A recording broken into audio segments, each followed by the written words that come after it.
Bonsoir et merci d'être là. Il fait un petit peu moins froid que la semaine dernière dehors, et donc, mais il fait encore un peu froid, et donc c'est agréable de vous retrouver ici, en tout cas pour moi, pour la deuxième fois. Donc, je voudrais également saluer Madame Lisa, Nicole Lisa, qui, depuis toujours pour l'Agora des Savoirs, est toujours là, et qui est conseillère municipale de Montpellier et qui représente le maire de Montpellier. Mais ainsi que Marie-Hélène Santarelli, qui est la déléguée à la ville, également à l'alimentation durable, qui est notre thème ce soir. Et donc, merci d'être là. Et puis, Luc Alberne, qui est là, et qui est également adjoint au maire à Montpellier, qui est délégué à Montpellier au quotidien. Donc, vous les avez sous la main tout à l'heure, n'hésitez pas à les martyriser. Enfin, ils travaillent beaucoup, ils travaillent bien. Donc, en profiter je suis là aussi pour vous ouvrir la session d'aujourd'hui avec le professeur Gilbert, Stéphane Gilbert, qui est professeur à l'Agro de Montpellier, a longtemps été le directeur, pendant plus de 10 ans, je crois, de l'unité mixte de recherche ingénierie des agroprocédés et des technologies émergentes. Donc c'est tout ce qui tourne autour de la manière d'utiliser la matière première agricole, généralement à vocation alimentaire, pour voir comment la façonner, comment l'utiliser, comment la comprendre pour aller vers d'autres systèmes agricoles et alimentaires, d'autres productions et produits, mais également d'ouvrir des horizons à cette matière première biologique, dont je rappelle que c'est quand même la même que celle du pétrole. Mais tout le monde l'oublie. Le pétrole, c'est de la matière organique haute température, haute pression. C'est mon côté géologue. Mais voilà, et donc le professeur Gilbert est également depuis plus de 10 ans médaille d'or de l'Académie d'agriculture, et il est membre actif de l'Académie internationale des sciences des aliments. C'est un expert, et il est montpelliérain, donc parfois on oublie un peu qu'on a de grands scientifiques à Montpellier, et sur des sujets stratégiques et importants. Donc je voudrais le remercier d'avoir accepté de faire cette conférence. Ah merci, oui, allez-y.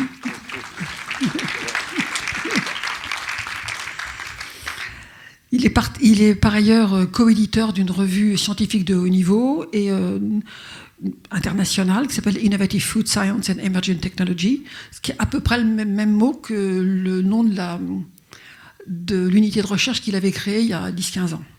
Donc, ce qui veut dire qu'il était un précurseur.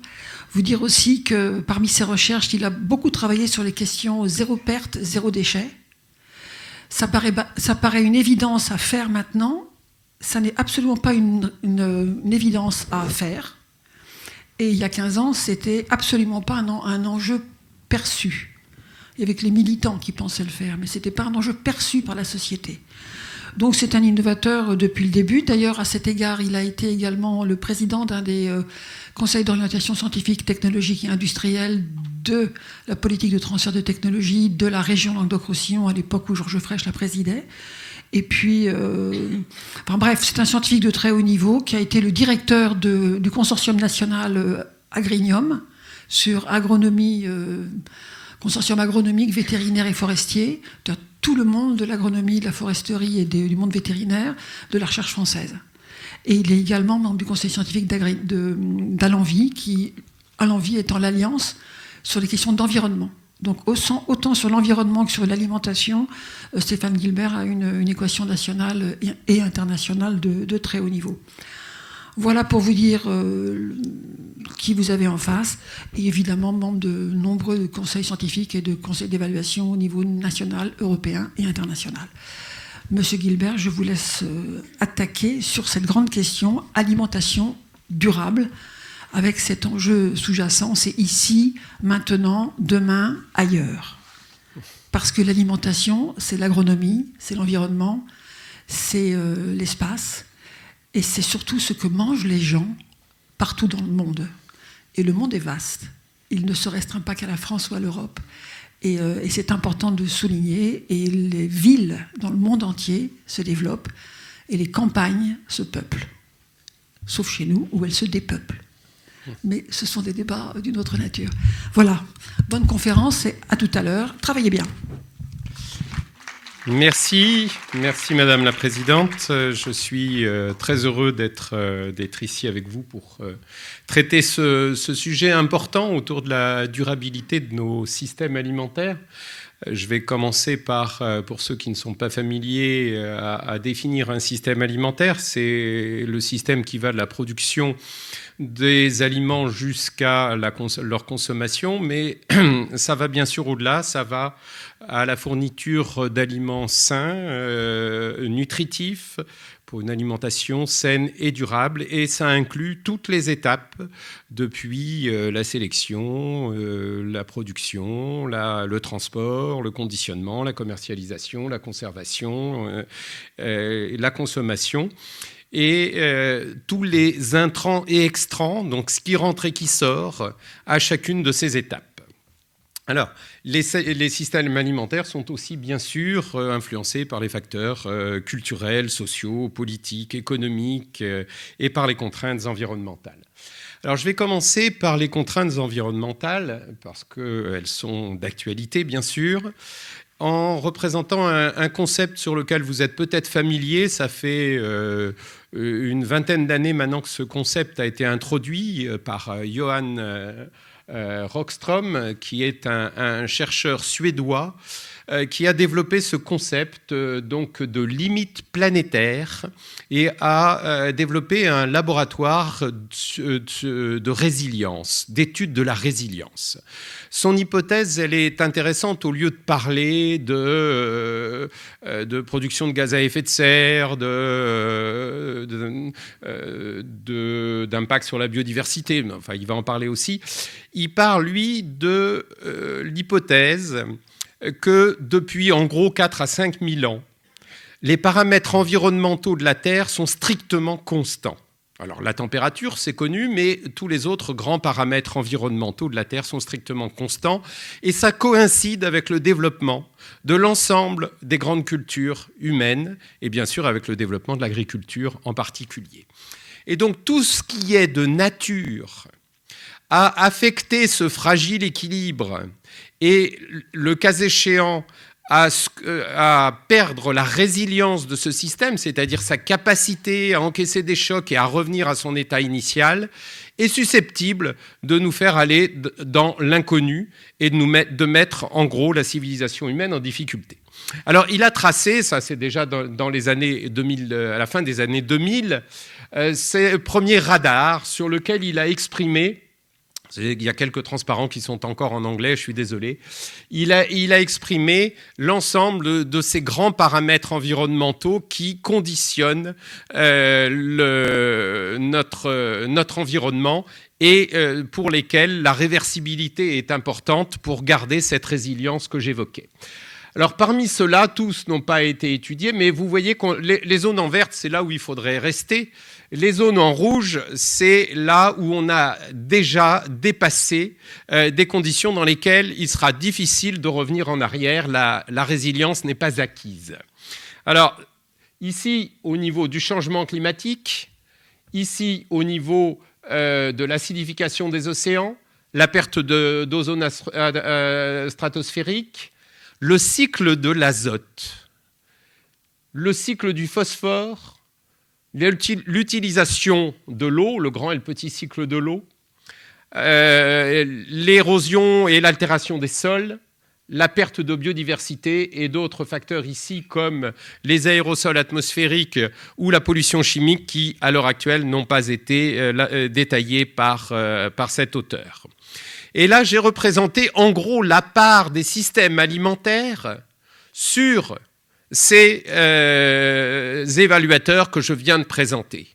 Et vous voyez que, en gros, la dégradation des sols, c'est 33% des sols qui sont dégradés, et c'est essentiellement lié aux activités agricoles.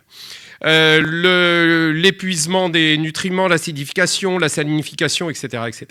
60% de la perte de biodiversité est attribuable au système alimentaire. On a encore parlé aujourd'hui, il y a un article dans Le Monde d'une équipe australienne qui rappelle l'importance de la perte de biodiversité au niveau des insectes.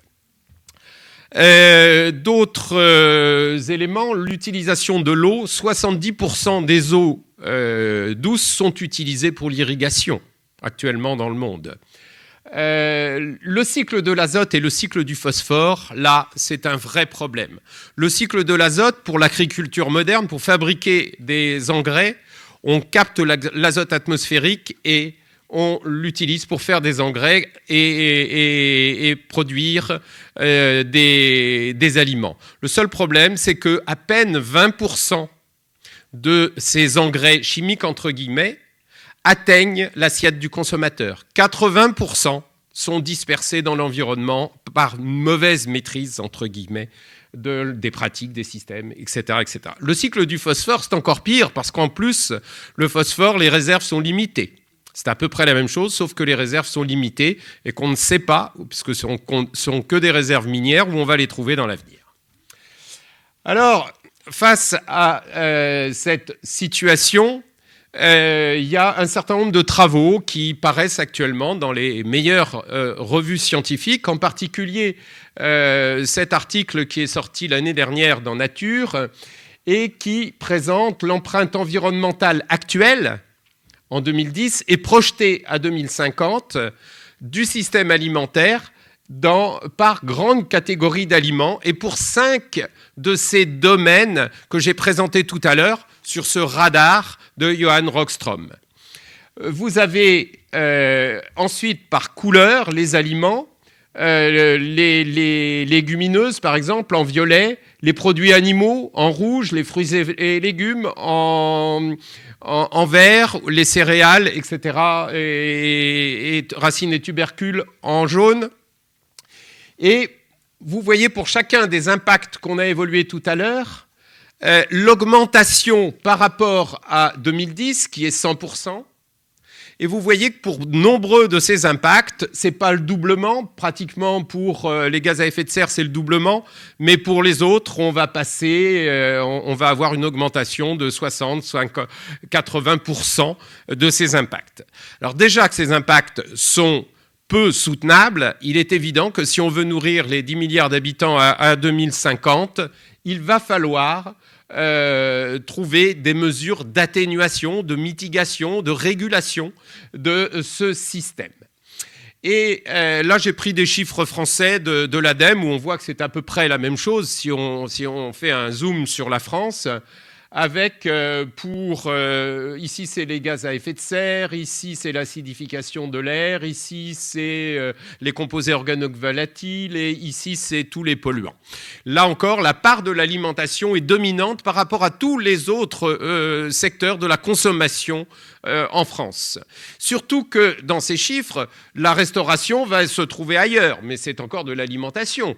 Le transport, une grande partie du transport se fait pour aller faire ses courses, notamment avec la voiture individuelle, etc. Une grande partie aussi de l'énergie domestique est utilisée, c'est le deuxième poste, pour cuire ou stocker nos aliments, le congélateur, le frigo, etc. Donc on tombe bien sur la même chose, c'est-à-dire globalement, c'est le premier secteur, le système alimentaire, qui impacte notre environnement. Le problème ne s'arrête pas là. C'est que chaque fois qu'on achète ou qu'on consomme 1 kilo d'aliments, j'ai fait un calcul très très global, on consomme avec entre 10 et 50 grammes de plastique. À l'échelle mondiale, j'entends. Alors nous, en pays développés, c'est encore pire, bien évidemment. Ce plastique, il était magique, tout au moins c'est comme ça qu'on le percevait dans les années 60. Maintenant, il est déjà beaucoup, beaucoup plus préoccupant parce qu'on sait qu'on ne peut pas le recycler, contrairement à ce qui est dit. Le PET se recycle un peu et encore que pour quelques cycles. Les autres sont au mieux décyclables. Ça veut dire qu'on en fait des choses qui ne sont pas les objets d'origine. On n'en refait pas des emballages alimentaires en particulier, sauf potentiellement les bouteilles d'eau, comme je l'ai dit. Et on en fait des choses, du mobilier urbain, des vêtements, etc., etc., qui eux-mêmes ne seront plus recyclables. Ce qui veut dire qu'au mieux, on diffère le moment où on va relarguer le plastique dans l'environnement, avec comme conséquence que ce plastique s'accumule. On parle, donc une étude à laquelle j'ai participé pour la Fondation Ellen MacArthur cite le chiffre en 2050, plus de plastique en masse dans les océans que de poissons. Mais aussi, ce plastique se dégrade. Il se dégrade lentement en particules fines, en micro et nanoplastiques, qui sont des chevaux de Troie, à la fois pour transporter tout un tas de molécules organiques de par le monde, du fait de leur très importante surface spécifique, mais qui sont aussi capables potentiellement, comme d'autres nanoparticules, de pénétrer les cellules des organismes vivants, donc un potentiel, là encore, qui est important. Et donc, chaque fois qu'on consomme un aliment, en grande partie, la sécurité sanitaire de cet aliment et son aptitude à la conservation sont souvent assurées par des emballages, et les emballages plastiques sont les moins chers et donc se développent énormément. En conclusion, vous avez compris qu'après une introduction pareille, effectivement, les systèmes alimentaires, on va dire de type occidental, et leur extension mondiale ne sont pas durables. La situation n'est pas brillante au niveau environnement, mais elle n'est pas non plus brillante au niveau, entre guillemets, de la santé. 820 millions, d'après la dernière publication de The Lancet sur le sujet, de personnes souffrent de malnutrition, plus de 2 milliards de carences en micronutriments, 2,1 milliards d'adultes sont en surpoids ou obèses, et la prévalence du diabète double tous les 30 ans. Donc là encore, les chiffres ne sont pas non plus extrêmement encourageants. Donc il est clair qu'il faut, on va dire, changer de paradigme pour évoluer vers de nouveaux modes de consommation. Il va falloir manger autre chose et autrement, de nouvelles sources ou ressources alimentaires, évoluer, comme le disait Madame la Présidente tout à l'heure, vers une société du zéro perte, zéro déchet, la prévention des pertes et gaspillages, la valorisation des coproduits et des biodéchets avec une approche qu'on qualifiera de bioraffinerie environnementale, en cascade, c'est peut-être un peu complexe, je reviendrai peut-être dessus. La fermeture des cycles, là-dessus je vais beaucoup revenir, c'est-à-dire une économie plus circulaire, et puis aussi une nouvelle économie pour l'énergie, parce que, je ne sais plus à qui je le disais tout à l'heure, mais chaque fois qu'on fabrique une calorie alimentaire, en gros, il faut une calorie pétrole fossile pour la produire au niveau agricole, et il en faut 6 pour la transformer en aliment. Donc, globalement, chaque fois que je mange une calorie alimentaire, je mange 7 calories pétrole. J'aurais pu tout convertir en kilojoules, il faut bien convertir en quelque chose. Donc vous voyez, le contenu énergétique de nos aliments, et je parle encore en moyenne, c'est comme pour les plastiques tout à l'heure, quand je disais 10 à 50 grammes par kilo, c'est en moyenne. Donc les économies de l'énergie du plastique sont aussi liées au système alimentaire et doivent aussi être impactées ou mises en perspective dans ces potentiels changements de paradigme. Ici, j'ai représenté toujours les travaux de la même équipe que j'ai citée tout à l'heure dans Nature. C'est les améliorations qu'on peut espérer de mesures d'atténuation des impacts du système alimentaire sur l'environnement, ou de mitigation en anglais. Alors, c'est intéressant parce qu'ils ont pris, là encore, un certain nombre de grands indicateurs. C'est les mêmes que ceux de Rockström tout à l'heure. D'ailleurs, il est dans l'équipe qui a signé ce papier. Et à chaque fois, on va voir sur quoi il faut jouer, surtout pour diminuer, par exemple, les gaz à effet de serre. Ça va être très efficace de jouer sur le régime. Ici, c'est encore en anglais, mais en vert, c'est le régime flexitarien et c'est le régime diet qui est en haut. Et donc, il est évident que pour le gaz à effet de serre, c'est surtout la production animale qui est susceptible de produire beaucoup de gaz à effet de serre, de méthane, de CO2, d'oxyde d'azote, etc.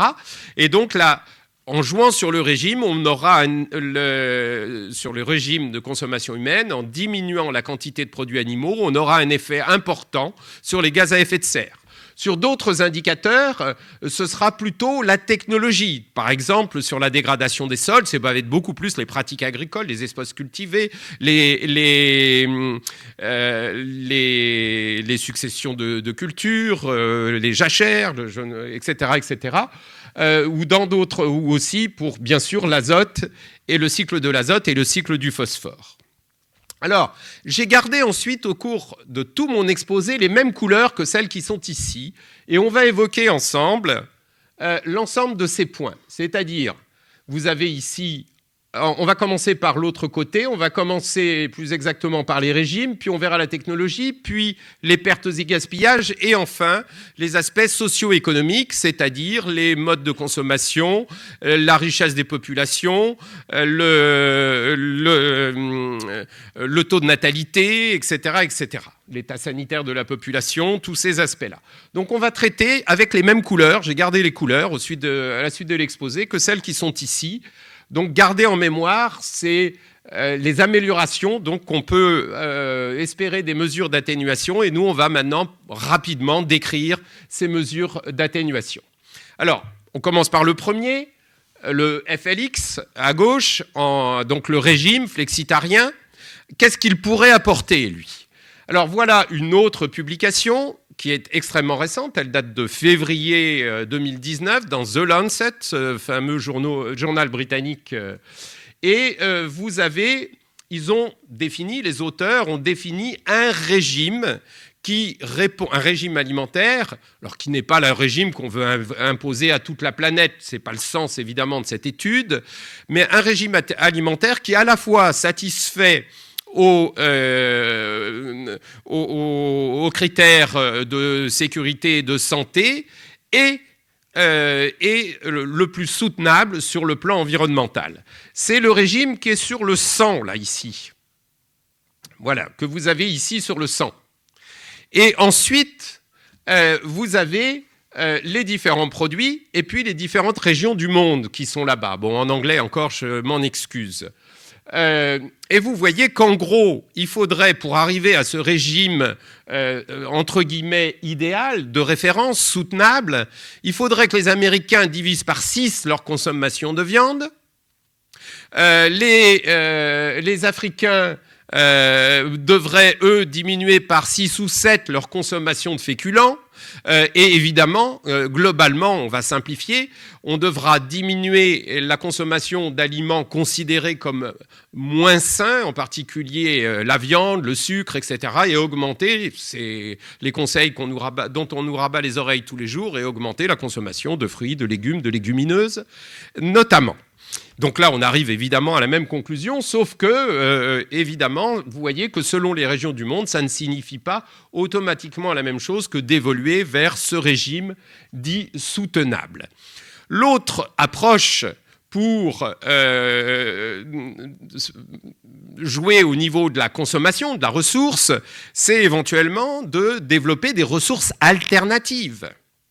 Des nouvelles ressources, et vous avez tous entendu parler des alternatives aux ressources conventionnelles, en particulier, qui seraient plus productives, plus économes en ressources, avec des effets positifs sur la santé humaine et sur l'environnement. Et vous avez tous entendu parler du développement des légumineuses, des protéagineux, de l'utilisation de micro-organismes comme aliments. Vous vous souvenez peut-être que dans les années 70, on parlait des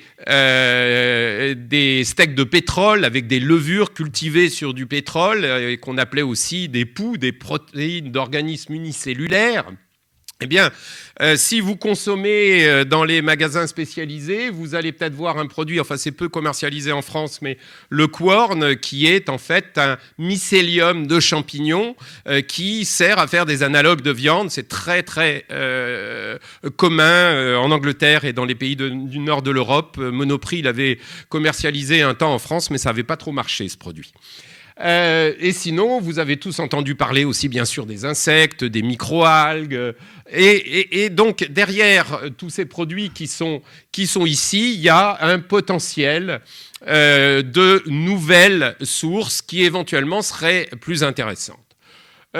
Sauf que alors il y a aussi les super plantes, il y a beaucoup de légumes feuilles. Les feuilles de moringa, c'est très à la mode. Les feuilles, c'est vrai que c'est intéressant parce que ce sont les organes végétaux qui contiennent le plus de protéines et on ne les utilise pas. ou très peu. Certaines cultures, en océan Indien, on va manger des breads pour accompagner le repas, etc. Ou en Afrique, on va consommer fréquemment des feuilles de manioc, mais ça reste relativement une source sous-exploitée. Pareil pour les légumes d'eau, les jacinthes d'eau, etc.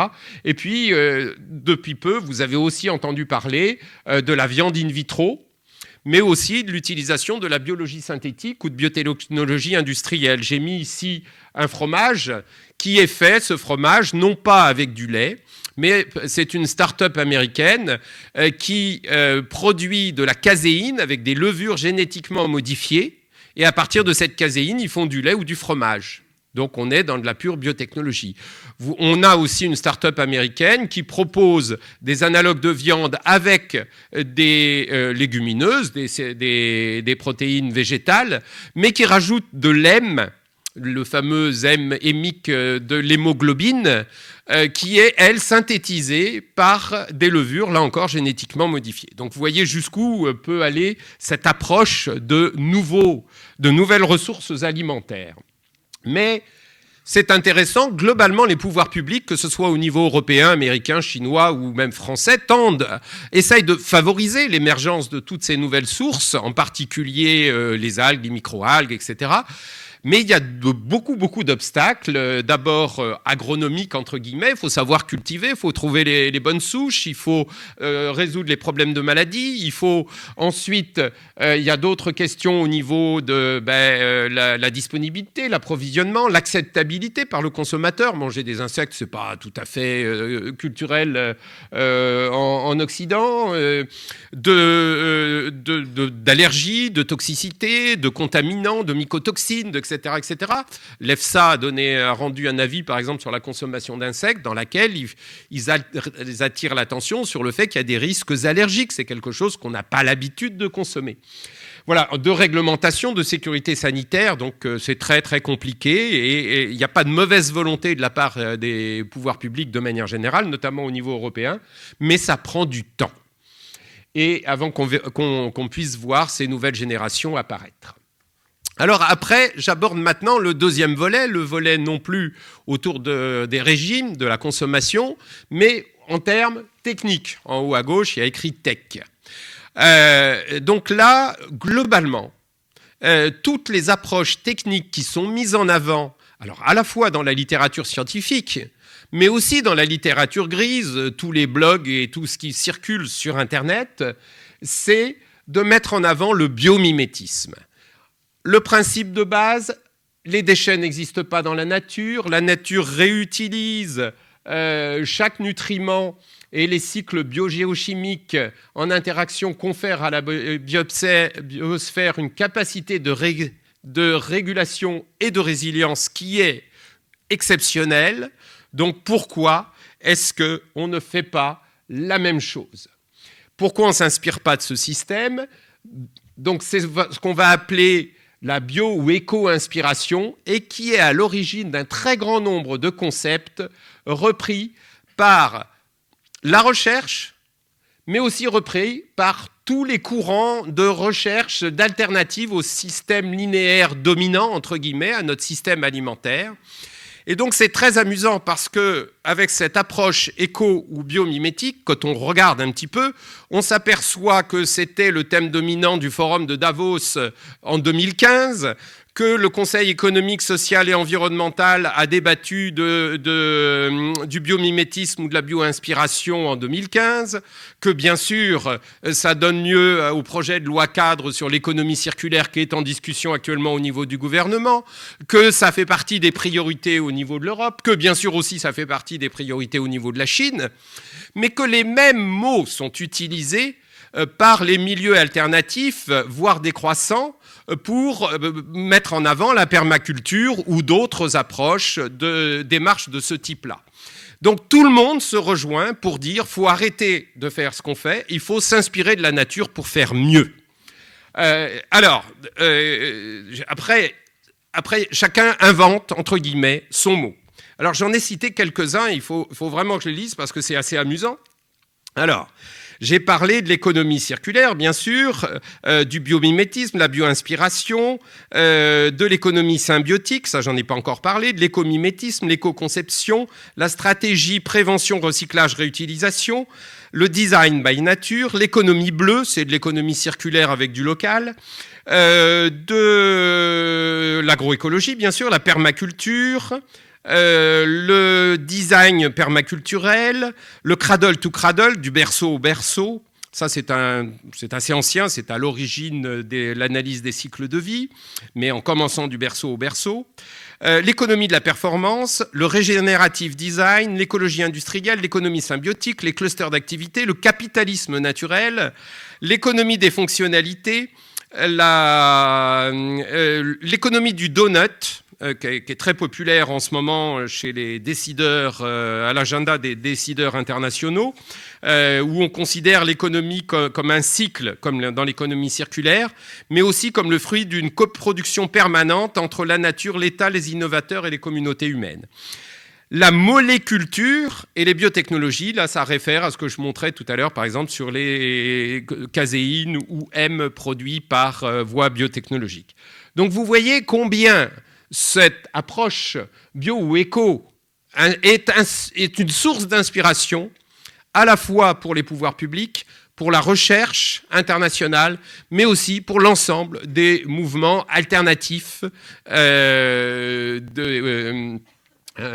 qui cherchent aussi des solutions aux problèmes qu'on a posés au début de l'exposé. Alors, toujours, je ne vais pas décrire toutes ces approches, mais je vais en décrire que 2 ou 3. Parmi les plus courantes, et notamment celles qui sont largement étudiées par la communauté scientifique, à commencer par l'agroécologie. Et ici, je cite une étude qui a été faite par un groupe de l'IDRI, dans le cadre d'un projet européen et qui s'appelle TIFA, un scénario pour une Europe agroécologique en 2050. Ils sont partis sur la question: peut-on nourrir l'Europe avec une agriculture 100% agroécologique?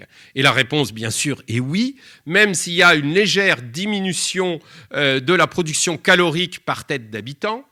Et si, bien sûr, le régime alimentaire, là encore, change. Si vous regardez les petites assiettes ici, qui représentent l'évolution du régime alimentaire, vous verrez que comme dans le régime standard de la publication de The Lancet que j'ai présenté tout à l'heure, il y a une diminution de produits animaux, une augmentation des légumineuses, des légumes, des fruits. Donc on arrive toujours un petit peu à la même approche, sauf qu'elle est quand même moins drastique que dans l'étude précédente.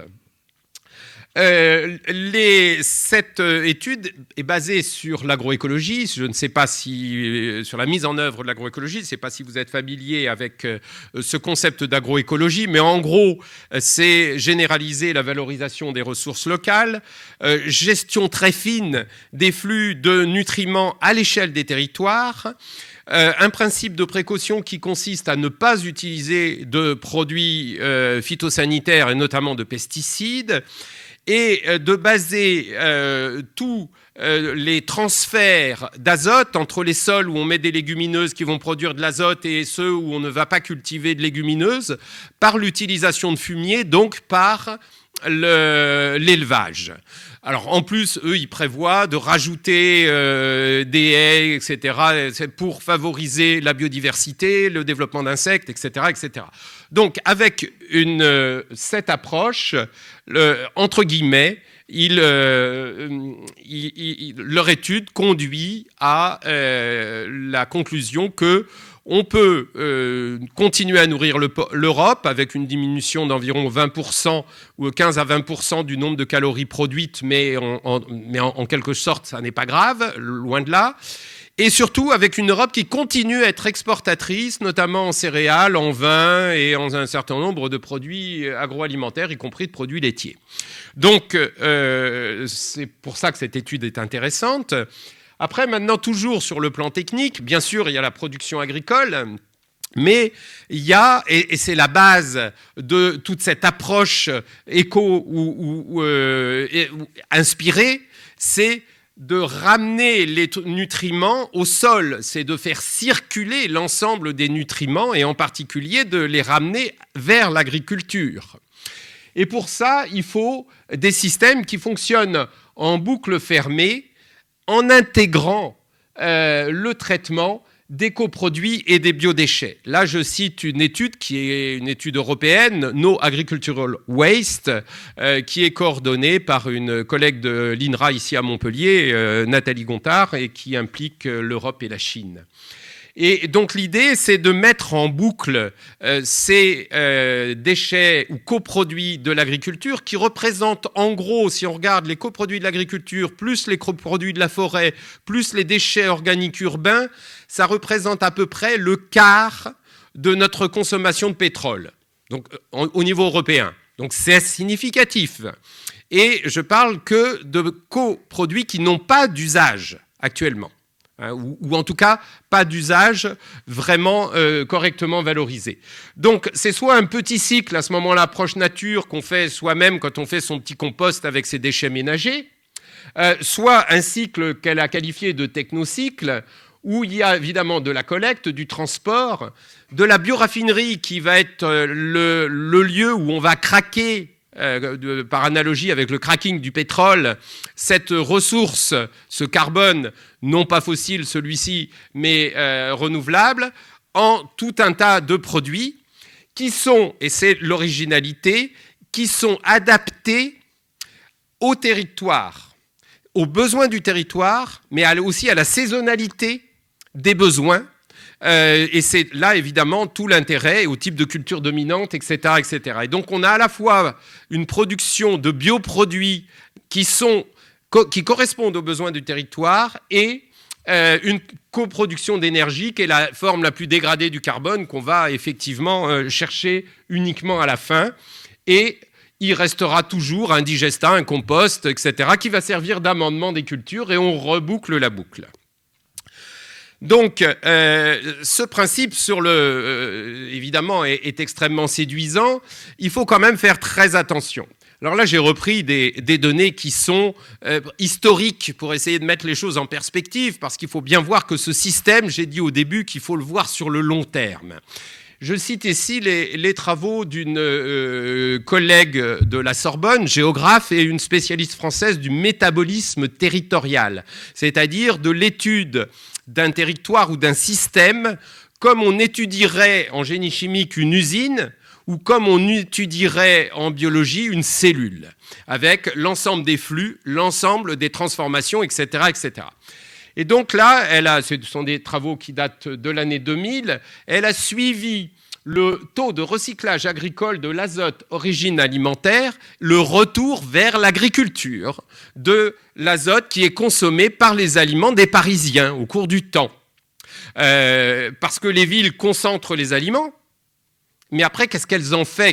Qu'elles font des coproduits, des sous-produits, y compris les urines, les fesses, et les eaux usées, et les pertes, les gaspillages, etc. Tout cet azote, ce carbone, etc., qui reste là-dedans, ce phosphore, qu'est-ce qu'on en fait?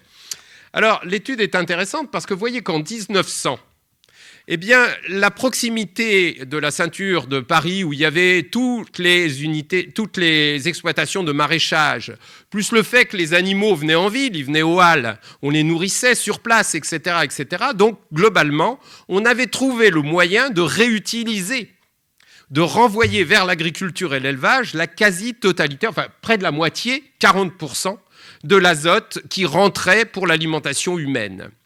Y compris avec les fesses, les urines, machin, tout ça, ça partait dans les égouts, c'était aussi, etc. Enfin, les égouts. Maintenant, c'est 4%. La ville concentre, ne restitue rien. Évidemment, les agriculteurs qui sont toujours en Île-de-France, ils remplacent cet azote perdu par de l'azote chimique, des engrais. Il n'y a pas d'autre solution. La boucle ne peut pas être bouclée autrement. Sauf que, si on regarde toujours avec une autre étude que j'ai trouvée, qui est d'un groupe de chercheurs parisiens toujours, dont en particulier de l'INRA, d'AgroParisTech ou d'autres, quand on regarde, quand on regarde l'histoire des sols à Paris, et notamment l'histoire des sols des jardins publics, En gros, la teneur en calcaire de ces sols de jardin public est d'autant plus élevée qu'on a fait ces sols en récupérant les sols des maraîchers avoisinants, parce qu'il a fallu les faire à partir de quelque chose. Sauf que pendant très longtemps, en gros jusque dans les années 50, comme je l'ai montré tout à l'heure, toutes les boues urbaines allaient vers ces maraîchers qui acceptaient toutes ces boues urbaines parce qu'elles étaient riches en micronutriments, machin, mais elles étaient aussi riches en métaux lourds. Et donc, on va retrouver dans ces jardins publics l'histoire de ce cycle qu'on avait mis en avant, c'est-à-dire que le taux de plomb sera d'autant plus élevé que le cycle de l'azote qui était derrière ici avait bien fonctionné. Donc, j'ai pris un exemple dans le temps, là, où maintenant on peut s'inquiéter des résidus de produits phytosanitaires et de leur concentration ou de leur dispersion si on développe effectivement cette économie circulaire ou biomimétique dont j'ai parlé tout à l'heure, si on la développe sans contrôle. Et c'est pour ça qu'il y a d'énormes besoins de connaissances derrière ces transitions. Après, j'abandonne cette partie technique maintenant pour aborder la partie waste, déchets.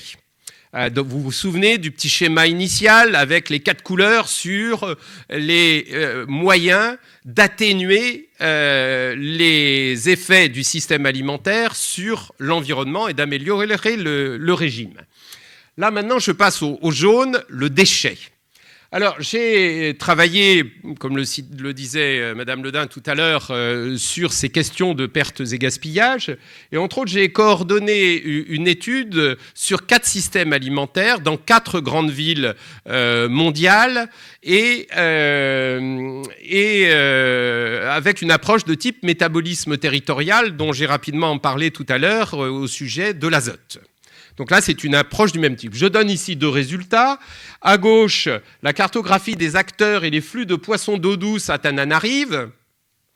À droite, les flux de matière entre les différents projets et activités au sein d'un projet de symbiose industrielle. C'est une friche industrielle qui a été récupérée par un ensemble de start-up qui font à la fois l'agriculture urbaine, mais tout un tas de choses. Alors là, c'est pas lisible, mais il y a de la production de champignons, il y a une brasserie, il y a une fabrique de thé, je sais pas quoi, il y a des épices, il y a une petite vingtaine d'activités.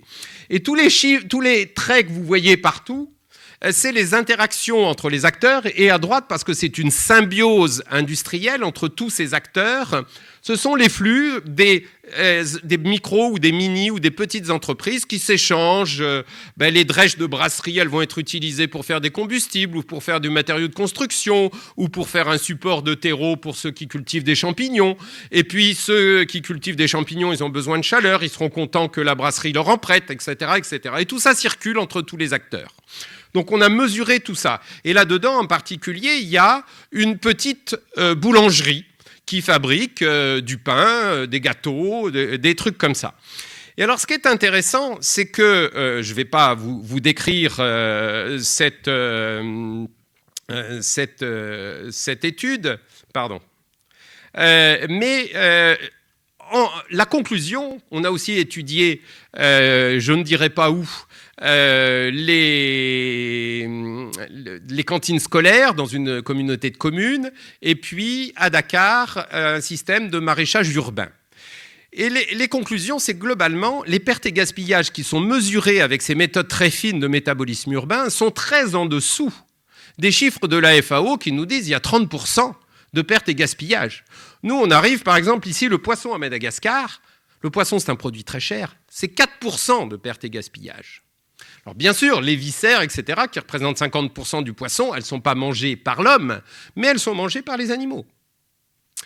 4% ici. Ici, là-bas, le pain, dont je prends que cet exemple.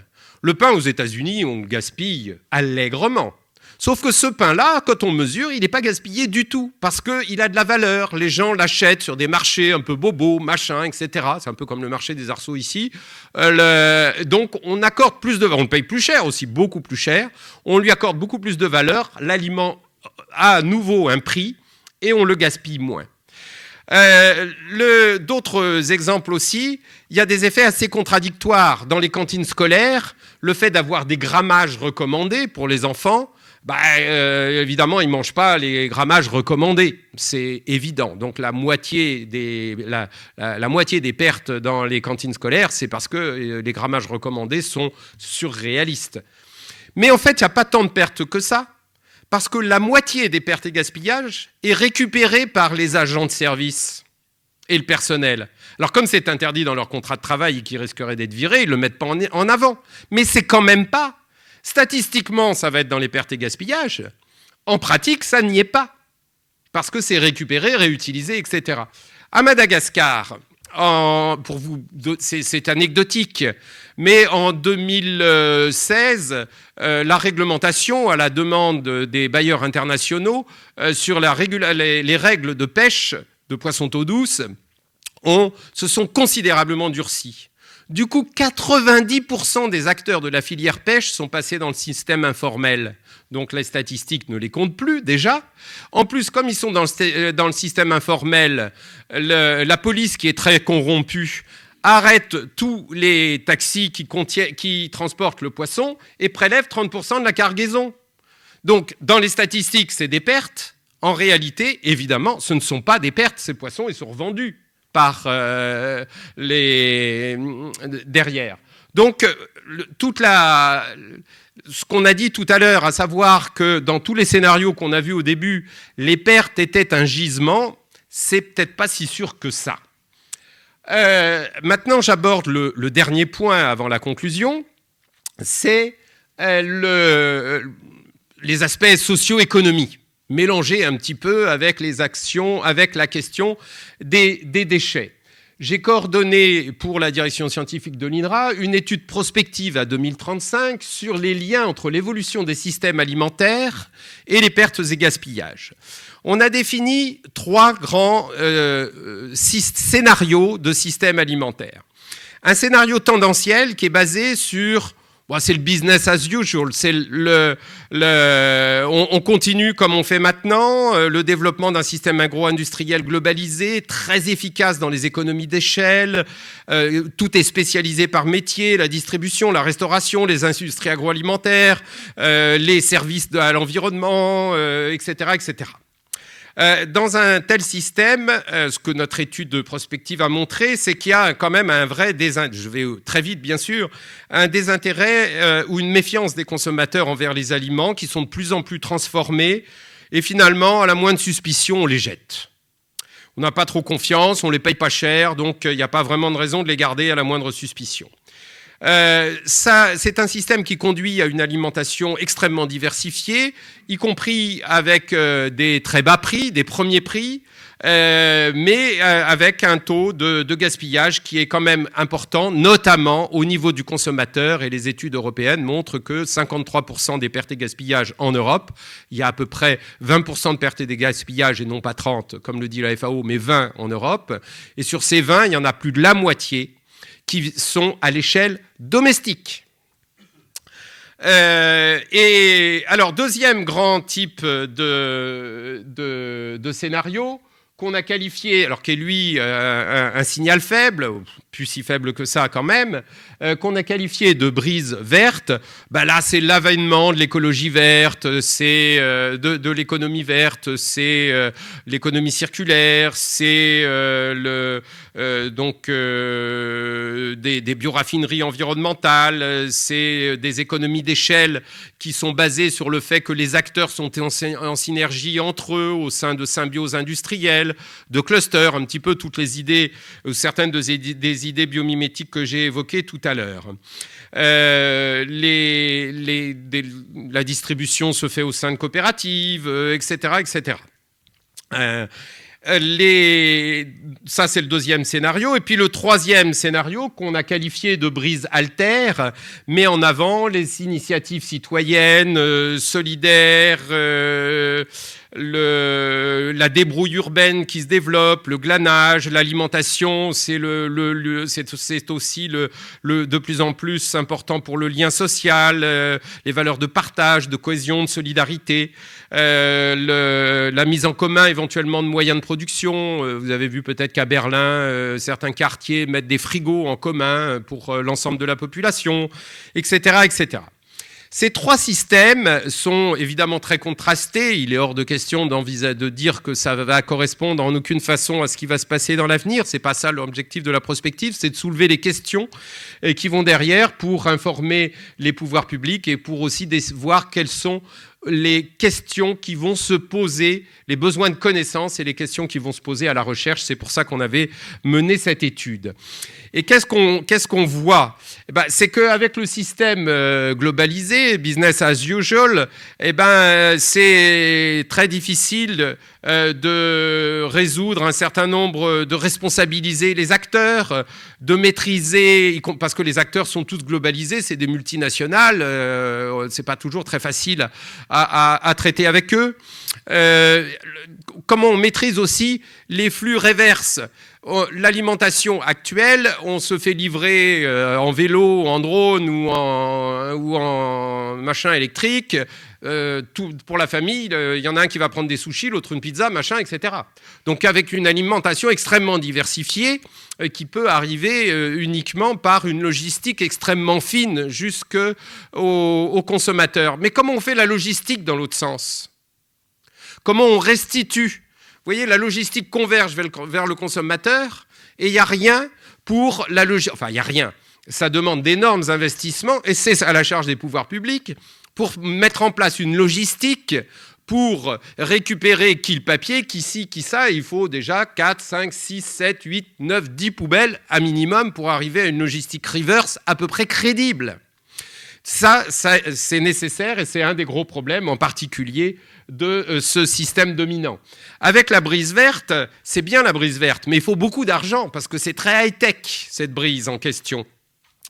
Après, il y a toute la question de la circulation et de la concentration des contaminants que j'ai évoqué tout à l'heure avec la ville de Paris, l'azote et le plomb. Il y a plein de questions qui se posent aussi. Avec la brise altère, là, il y a énormément de systèmes informels qui se mettent en place. On fabrique des aliments et puis on les vend ou on les troque contre eux, etc. à l'extérieur. On fait on fait des poules, on fait quelques produits, un peu de miel, un peu de ci, on le troque, on l'échange. On l'échange contre des services ou pas automatiquement contre des aliments. On concurrence en quelque sorte les services classiques, la restauration, la grande distribution, etc. Alors comment on gère cette concurrence ? Et surtout comment on gère la sécurité sanitaire de ces produits ? Parce que la répression des fraudes, elle voit rien là sur ce qui se passe, puisque personne ne voit rien en quelque sorte. Et les services publics des collectivités ont du mal aussi à voir ce qui se passe derrière tout ça. Ça se passe déjà à l'heure actuelle. La plupart des pots de thèse à l'université, c'est pas des traiteurs qui les font, c'est monsieur ou madame untel qui a monté dans sa cuisine son truc pour fournir, voilà, comme les étudiants n'ont pas automatiquement beaucoup d'argent, ils font ça plutôt que de prendre Rest ou un autre grand traiteur. Donc c'est déjà là, ça. Mais ça, c'est pas facile, entre guillemets, à contrôler, à valider en termes en particulier de sécurité sanitaire. Pour conclure, je vais conclure là encore par couleurs, les couleurs qui nous suivent depuis le début, avec tout d'abord sur le plan société, c'est exactement ce que je viens de dire, des questions de systèmes alimentaires qui se diversifient de plus en plus et qui coexistent avec le système alimentaire dominant. Donc tout ça foisonne, devient de plus en plus complexe. Globalement, dans l'étude qu'on a faite, dans notre étude prospective, on a mis en avant le fait que les gens se sentent de plus en plus responsables et puis de toute façon, ils n'ont pas trop le choix. Donc, mise en avant des responsabilités et des pratiques individuelles, le développement des systèmes informels, je viens d'en parler, les risques de renforcement de la précarité et des inégalités alimentaires, une analyse qualité, santé, sécurité, de plus en plus reporté sur le consommateur. On s'aperçoit qu'on ne peut même pas faire confiance à des grandes sociétés comme Volkswagen, qui a été à l'origine du scandale sur les émissions. Pourquoi ferait-on confiance à nos grandes sociétés de l'agroalimentaire, le scandale Spanghero récent, etc., etc. Et on voit que les pouvoirs publics sont en grande difficulté pour identifier suffisamment tôt ces difficultés. Donc globalement, qu'est-ce qui se développe ? Il se développe des food scanners, c'est-à-dire des appareils gros comme un téléphone portable ou plus gros, qui commencent à arriver dans les cuisines des gens très très riches, qui vont pouvoir contrôler si leur aliment ne contient pas de gluten, s'ils ne mangent pas de gluten, si effectivement il n'y a pas de développement microbien, si et si. Et ces food scanners commencent à se développer. C'est soit des nez artificiels, soit des appareils qui fonctionnent sur le rayonnement infrarouge. Et on peut imaginer qu'à terme, ces appareils fonctionneront avec des téléphones portables. Enfin, ce n'est pas le cas et pour le moment, ça vaut très très cher. Fin de l'insouciance alimentaire. Ça aussi, on a noté ça. On voit que les gens ont à nouveau une vraie préoccupation sur la qualité de leur alimentation, mais aussi sur l'impact environnemental de cette alimentation. Et enfin, une question d'arbitrage sur les conflits d'usage et les conflits entre valeurs. J'ai évoqué certains de ces conflits, je peux en évoquer d'autres. Une opposition entre le principe de précaution et de sûreté des aliments, de l'alimentation, par rapport à la réduction du gaspillage et la valorisation des biodéchets alimentaires. Si on veut mettre en place une économie plus circulaire pour notre alimentation, on risque de concentrer des biodéchets. S'il y a des mauvaises années, etc., est-ce qu'on sera plus tolérant sur les seuils de contaminants qu'on ne l'est à l'heure actuelle ou on ne sera pas amené à l'être plus ? Comment va-t-on arbitrer ça ? Comment va-t-on arbitrer le fait que si on veut prendre en compte des externalités négatives qui impactent l'environnement, mais qu'en face, on a une question d'une entreprise qui va mettre la clé sous la porte, ou s'il s'agit de donner donc la priorité à la croissance ou à l'activité de l'emploi. Je vais juste citer une étude qui a été faite par une collègue de Wageningen, Martin Rutten, qui a tout simplement simulé, c'est une économiste, que se passe-t-il si on obtient une réduction qui était souhaitée par l'Europe, c'est une étude qui date de 2014, d'une diminution de 40% des pertes et gaspillages alimentaires en Europe à 2020. Eh bien, globalement, on a moins besoin de produire les aliments qui sont les plus périssables, c'est-à-dire de lait, de produits laitiers, de fruits et légumes et de viande rouge. On est d'accord. Et de viande blanche aussi. Eh bien, on a moins besoin d'en produire et en gros, l'équivalent de l'agriculture de la Belgique n'est plus utile en Europe. Mais sur les 4 filières que je viens de citer, que fait-on des agriculteurs qui produisaient jusqu'ici, qui étaient bien contents de produire ? Que fait-on de tous les métiers, etc. Donc vous voyez que chaque mesure de prévention en matière de perte et gaspillage vient quelque part en déduction du PIB. Quelle politique publique favorisera quelque chose qui viendra en déduction de l'activité économique ? C'est extrêmement difficile à faire. Donc vraiment des arbitrages qui sont très très difficiles à anticiper. Autre exemple, j'ai parlé des symbioses, mais je vais donner aussi un exemple local. Il y a longtemps, je crois que ça s'est un petit peu arrangé. Localement, avaient été construits des parcs à moules en mer pour faire de la grosse moule. Sauf que les moules ont été mangées par les dorades. Et du coup, eh bien, tout s'est arrêté. Il aurait suffi que 2 communautés, pourtant issues des mêmes familles pour la plupart, les pêcheurs et les conchyliculteurs, se mettent d'accord pour la répartition de la valeur, pour que le système de symbiose fonctionne. Mais c'est plus facile à dire qu'à faire. Et donc, la plupart des symbioses se cassent la gueule pour des raisons aussi simples que celles que je viens d'évoquer. Donc, comment partager équitablement entre les acteurs les coûts induits par les externalités environnementales ou les bénéfices et les gains, donc les bénéfices propres à la rationalisation des systèmes.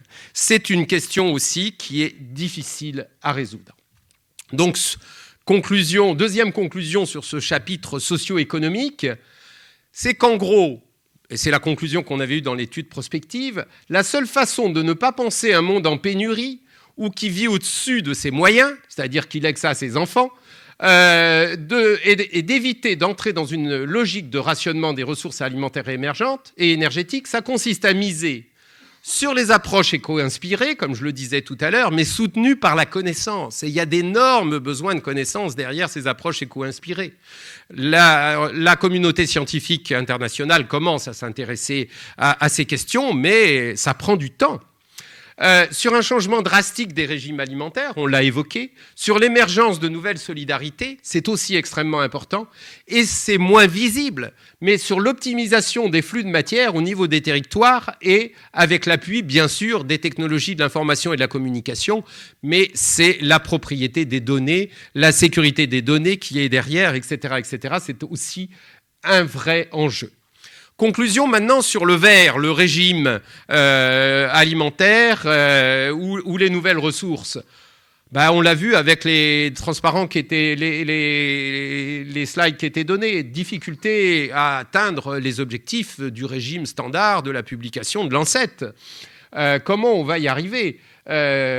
Comment va-t-on décider, les Américains, à diminuer par 6 leur consommation de viande, ou les Français à la diminuer par 4 ? Quelles incitations pour promouvoir des comportements plus vertueux. Et pour les nouvelles ressources alimentaires, c'est pas pour tout de suite, il y a encore plein de problèmes. Conclusion maintenant sur le tech, la technologie. Alors, les modèles bio-inspirés, ils peinent à se mettre en place. Pourtant, c'est la priorité de l'Europe. Il y a une loi cadre qui se met en place en France. C'est la priorité de la Chine, etc., etc. Mais c'est difficile, là encore, parce que c'est complexe, beaucoup plus complexe que les systèmes actuels sur lesquels nous vivons. Et c'est plus cher, souvent, au moins au début. Et il faut décloisonner les approches publiques, les approches thématiques sectorielles pour favoriser ces transitions. Il faut avoir un raisonnement holistique et avoir une orientation précoce multicritère. Il faut prendre en compte les externalités. Et ça, c'est très difficile de prendre en compte ces externalités. On le voit avec la taxe carbone, par exemple, à l'heure actuelle. Enfin, toujours sur ces questions techniques, il y a le risque qu'on a identifié en haut à gauche de diffusion, de concentration des contaminants lors du bouclage des cycles. Et puis, surtout, c'était bien de se référer à la nature, mais on a fabriqué plein de molécules persistantes, les perturbateurs endocriniens, les résidus de produits phytosanitaires, les insecticides, les néocotinoïdes, les plastiques, les machins, qui ne marchent pas dans ce cycle. Elles ne sont pas éliminées par les processus circulaires ou symbiotiques impliquant la nature et la production agricole. Enfin, il y a une mauvaise image des produits issus du recyclage des déchets. Tous les labels, rouge, AOP, AOC, tout ce que vous voulez, interdisent l'utilisation de boues de station d'épuration, de digesta, de la digestion anaérobie, etc., etc. Et c'est normal parce que l'idée d'un aliment vierge, pur, propre, etc. est mise toujours en avant. Donc ça aussi, c'est pas facile à faire changer. Enfin, il faut donc être capable de prendre... non, mais ça aurait dû être supprimé, ça, pardon. Dernière conclusion, les déchets, les pertes et gaspillages évitables, c'est pas ce qu'on nous dit, donc c'est pas un gisement comme on aurait aimé que ce soit. Les biodéchets, la valorisation des biodéchets est souvent mise en avant au détriment des actions de prévention, toujours pour les raisons d'augmentation du PIB dont j'ai parlé tout à l'heure, d'emploi, de tout ce qu'on veut. C'est plus facile de dire gaspiller du pain, on va en faire autre chose, que de dire produisez moins de pain. C'est plus simple et ça génère de l'activité économique. Donc le système favorise ça, les Allemands par exemple, depuis qu'il y a des incitations fiscales à construire des méthaniseurs, ils cultivent du maïs direct pour le méthaniseur. C'est même pas la peine d'y mettre des biodéchets. C'est comme ça que fonctionne le système maintenant et c'est évidemment une aspiration par ces incitations à la valorisation des biodéchets. Je crois que là, à peu près, tout a été dit. Je vous remercie pour votre attention. Je dirais juste un dernier mot, que globalement, la conclusion, c'est qu'on a vraiment besoin que tous les acteurs de la recherche mondiale et pas s'impliquent dans ces questions, parce que toutes les questions que j'ai soulevées ici se traduisent en questions de recherche, parce que ce sont des vrais besoins de connaissances, et la recherche mondiale se meut doucement vers ces nouvelles questions, parce qu'elles ne sont pas, elles non plus, faciles à valoriser dans les journaux scientifiques, etc., etc. Donc là, même les scientifiques sont interpellés, très largement interpellés, et nos grands organismes français en particulier, ou les universités, sur ces questions de création de connaissances. On avait, avec l'étude prospective sur les pertes et gaspillages et les systèmes alimentaires, généré un corpus d'une centaine de questions posées qui vont tout simplement de si on réintroduit l'élevage en ville, quid des maladies animales et de leur transmission à l'homme. Il y a des milliers de questions de cette nature qui sont posées à la communauté scientifique et qu'elle se doit de traiter au service donc, du développement économique et des pouvoirs publics. Merci pour votre attention. Je crois que j'ai dépassé de... Non, c'est bien, c'est l'heure. Merci.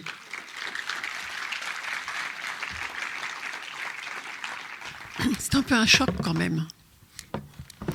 On a l'impression qu'il n'y a pas de solution. Mais en fait, il y en a. Parce qu'on est typiquement sur ce sujet, sur le local et le global. Avec le système dans lequel on a vécu et qui nous permet quand même de vivre confortablement en Europe, donc dans nos pays occidentaux et de plus en plus dans les pays du Sud, qu'on le veuille ou non, qui est un système agro-industriel qui laisse une place réelle au petit commerce. Donc on est dans un aujourd'hui encore, on est dans un entre-deux entre quand je parle également des pays dits du tiers-monde, émergents, des éleveurs de poules dans les rues de Bamako ou dans les rues de Delhi, il y en a. Il n'y en a pas à Paris. Mais ça existe partout dans le monde. Donc entre j'achète mon poulet du coin au commerçant qui l'a acheté à l'éleveur qui est 3 rues derrière, c'est une réalité aujourd'hui. Pas en Europe.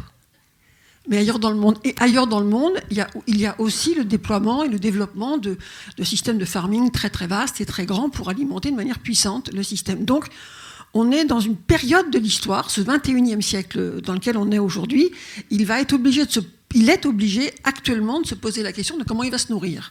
Et les chiffres qui ont été donnés par M. Gilbert sont quand même énormes.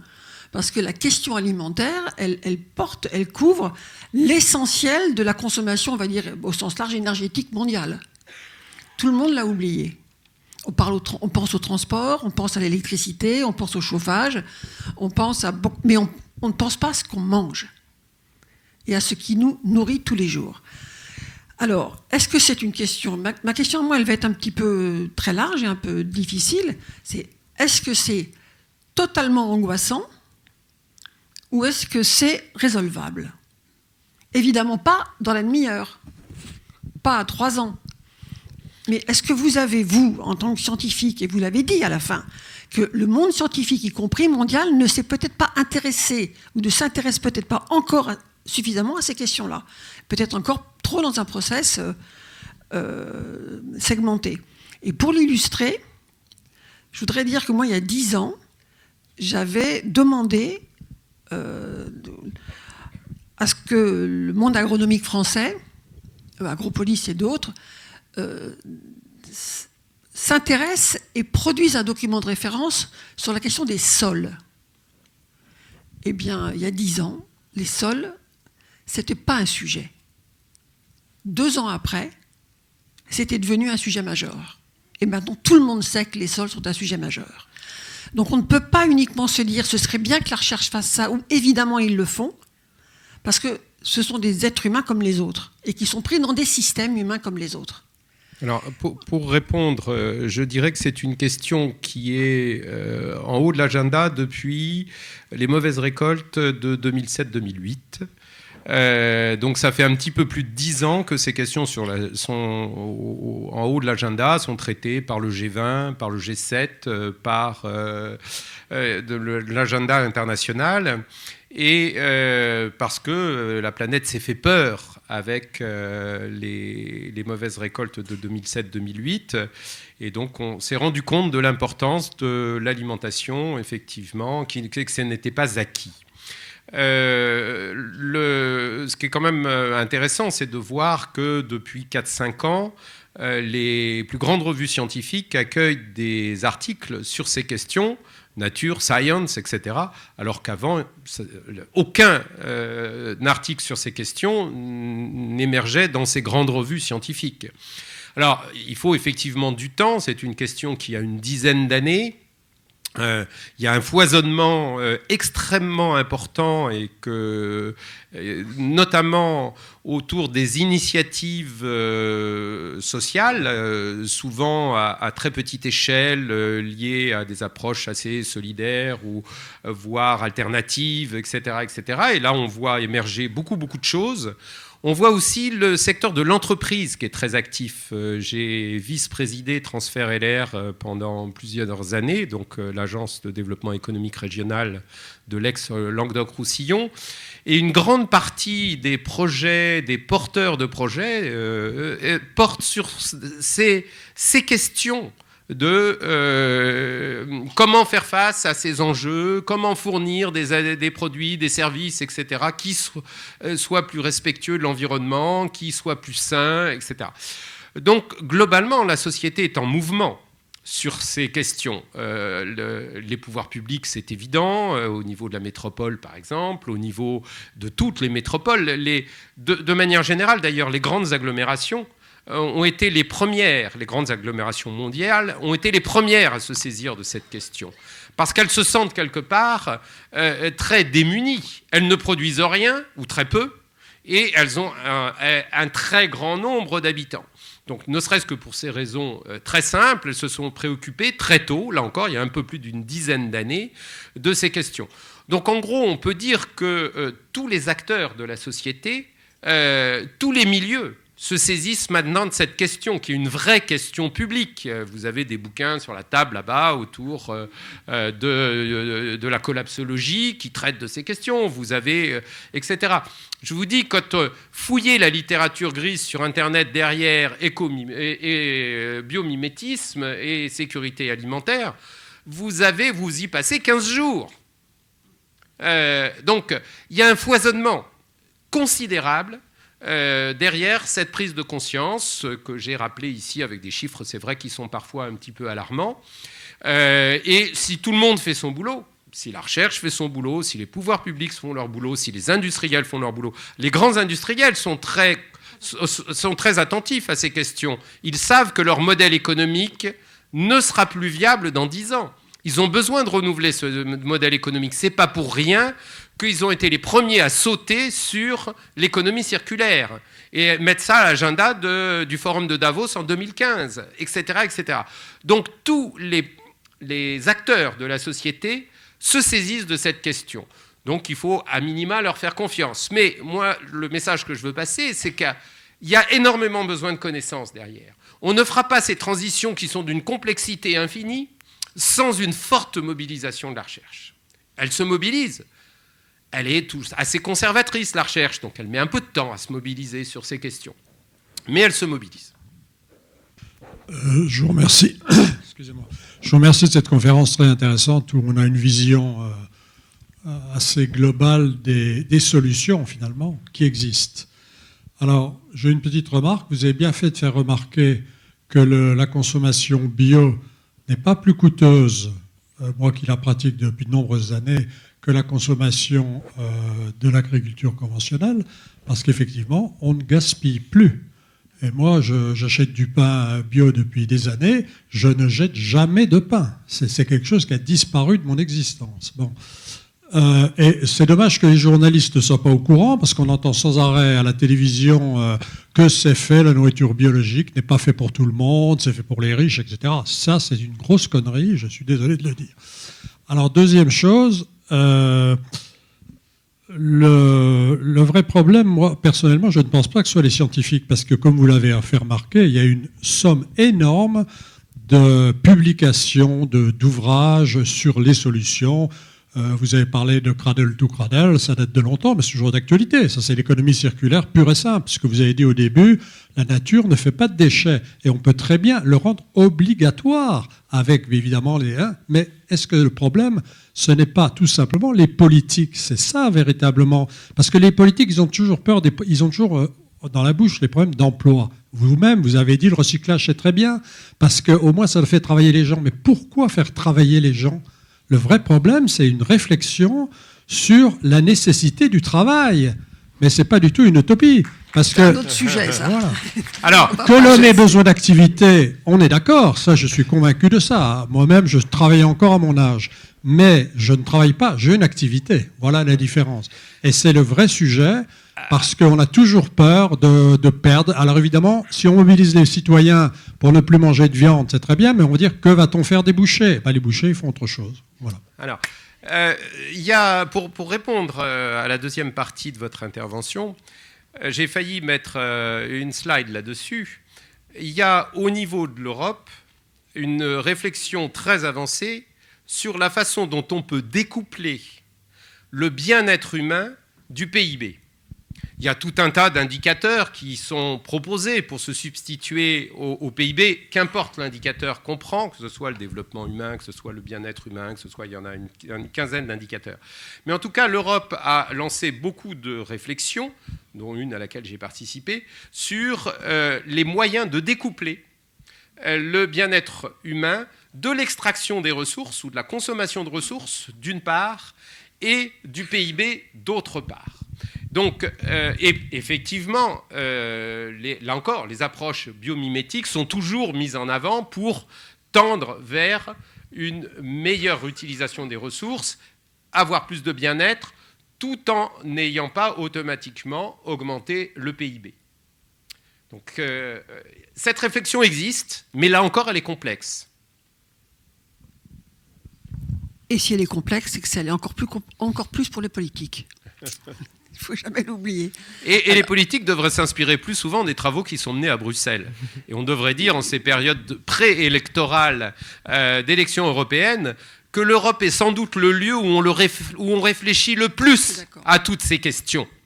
Et sainement, même si les lobbies sont, je suis d'accord, puissants. Mais regarde, moi je travaille énormément avec les études européennes. Énormément de choses sont faites. Il y a en fait deux grandes zones économiques qui réfléchissent, c'est la Chine et l'Europe, actuellement. Les Anglais réfléchissaient beaucoup, mais en ce moment, ils réfléchissent à autre chose. Du coup, merci pour la conférence. Vous avez présenté beaucoup de solutions à échelle locale ou globale, mais j'ai une surprise, c'est que pas une fois dans la présentation ou même dans les discussions, on a parlé des paysans et des agriculteurs. Et comment on peut penser, enfin, je sais pas combien il y en a dans la salle ce soir, mais je pense pas beaucoup. Et comment on peut penser une alimentation durable si on pense pas aux gens qui produisent, qui sont en dépression, ils n'ont pas forcément le temps de réfléchir à un modèle sociétal, ils n'ont pas d'argent pour investir dans un méthaniseur, ils n'ont pas le temps de planter une haie. Du coup, c'est une volonté de votre part de pas en parler, ou c'est absent aujourd'hui des réflexions Non, alors pas du tout. C'est absolument pas une volonté de ma part. D'abord, j'ai parlé de l'agroécologie, qui est une pratique agricole qui est pratiquée par les agriculteurs. J'ai parlé des agriculteurs belges. Alors, j'aurais pu parler des Français. C'est pas la question. C'était une analogie.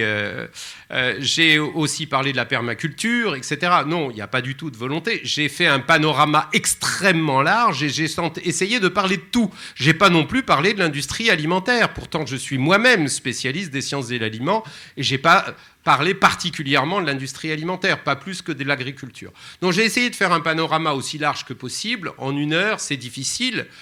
Donc, sans mettre en avant tel groupe d'acteurs plutôt que tel autre. J'ai parlé des pêcheurs de Madagascar, où j'aurais pu parler et choisir effectivement l'exemple de Dakar au lieu de prendre l'exemple de Chicago, je suis d'accord avec vous, qui aurait mis en avant le maraîchage urbain à Dakar.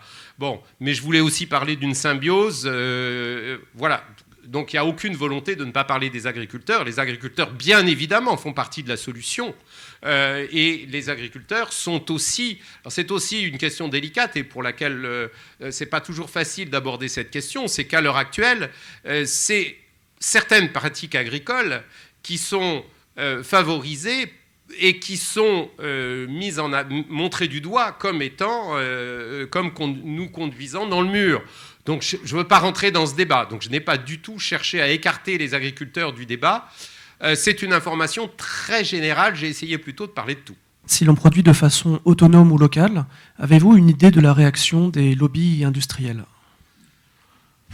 Bon, pour le moment, c'est tellement marginal qu'il n'y a pas de risque, évidemment. Et alors, vous savez, quelque part, il y avait dans les termes que j'ai évoqués le capitalisme, je ne sais pas quoi. Non, je ne sais plus, j'ai oublié le terme. Les grandes entreprises, de manière générale, récupèrent très vite toutes les initiatives, qu'elles viennent des start-up ou qu'elles viennent des sociétés, etc. Il y a un gros développement actuellement de la distribution coopérative. Eh bien, des acteurs de la grande distribution réfléchissent à la façon dont ils vont absorber les distributeurs coopératifs. Ils y réfléchissent tous. Donc, globalement, les lobbies, entre guillemets, en tout cas dans le système alimentaire, sont suffisamment flexibles, plastiques, pour plutôt s'intéresser à toutes ces initiatives et savoir comment elles vont en faire leur miel en les récupérant. Le bio est devenu un rayon majeur de la grande distribution, etc., etc. Donc, globalement, on peut plutôt craindre des réutilisations qui pourraient parfois être abusives que, au contraire, une lutte violente contre l'entrée de ces nouveaux acteurs. Je vous remercie pour la conférence qui est vraiment très intéressante et, comme vous l'avez dit, extrêmement complexe, donc on ne peut pas tout aborder.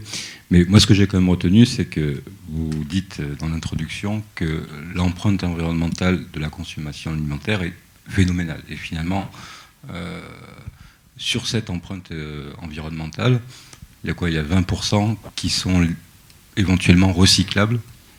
Donc ça veut dire qu'en gros, on a quand même une majorité du problème qui n'est pas liée, même si on peut faire l'effort, et il faut le faire pour l'environnement, de recycler, d'essayer de trouver les meilleurs cycles circulaires, mais ce n'est pas forcément ça qui va donner la solution. Et il y a un point que vous n'avez pas abordé, mais encore une fois, je pense que c'est peut-être pas manque de temps, c'est que ça nécessite quand même de changer des comportements. Et changer des comportements, c'est toujours le plus compliqué, parce que l'innovation technologique, elle peut arriver vite et puis très vite mourir aussi. L'innovation organisationnelle et sociétale, ça veut dire partir. Et finalement, ce que montraient vos premières slides aussi, c'est que le changement de régime alimentaire est probablement la solution la plus viable à moyen terme pour renverser un petit peu la machine. Et moi, je pense à mes enfants, je pense... et c'est peut-être eux, finalement, les vraies cibles aujourd'hui des changements à venir, parce que quand on a passé 30 ou 40 ans à manger 2 ou 3 steaks par semaine, c'est difficile de revenir à zéro, et c'est pas une critique, chacun a le mode d'alimentation, et je pense que on n'est pas dans du moralisme, mais par contre la question c'est effectivement, si on a ces étapes, et si demain notre alimentation actuelle impacte l'environnement de manière à ce qu'il soit plus soutenable, c'est cette génération à venir qu'il va falloir former. Et elle le fait déjà quelque part. Alors, j'ai parlé quand même de ces questions de difficultés d'évolution des comportements et de maîtrise de ces changements, en particulier pour le perte et gaspillage, bien sûr, aussi pour les changements de régime alimentaire. Ça évolue très vite. La consommation de viande en France est en chute libre. C'est effectivement, alors sur la viande blanche, c'est quasiment, enfin en tout cas sur la viande de poulet, etc., ça commence à baisser aussi. Donc maintenant, toutes les viandes baissent en France. Toutes. Ce qui met d'ailleurs les filières en difficulté. On revient au débat précédent. Donc les jeunes générations sont plus facilement flexitariennes, mangent moins de viande que la génération des travailleurs des années 60. Voilà. Donc les choses évoluent. La question de savoir, c'est si elles vont évoluer de manière subie ou de manière maîtrisée. Mais les comportements vont changer par la force des choses. Simplement, il vaut mieux effectivement l'anticiper et les changer de manière volontaire et anticipée de façon à éviter tous les effets secondaires, entre guillemets, ou les excès, parce qu'il y a aussi beaucoup d'excès. Il ne s'agit évidemment pas d'envisager des régimes sans viande, parce que sur le plan nutritionnel, au niveau des nutritions d'une population, c'est extrêmement compliqué. Individuellement, on peut être végétarien ou végane, mais ça demande une vraie connaissance.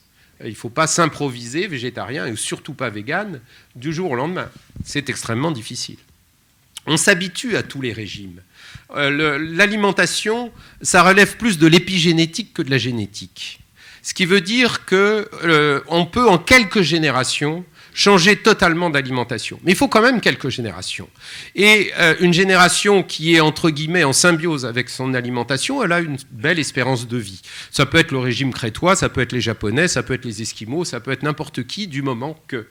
Par contre, les changements brutaux d'alimentation, eux, peuvent conduire à des maladies métaboliques, etc., etc.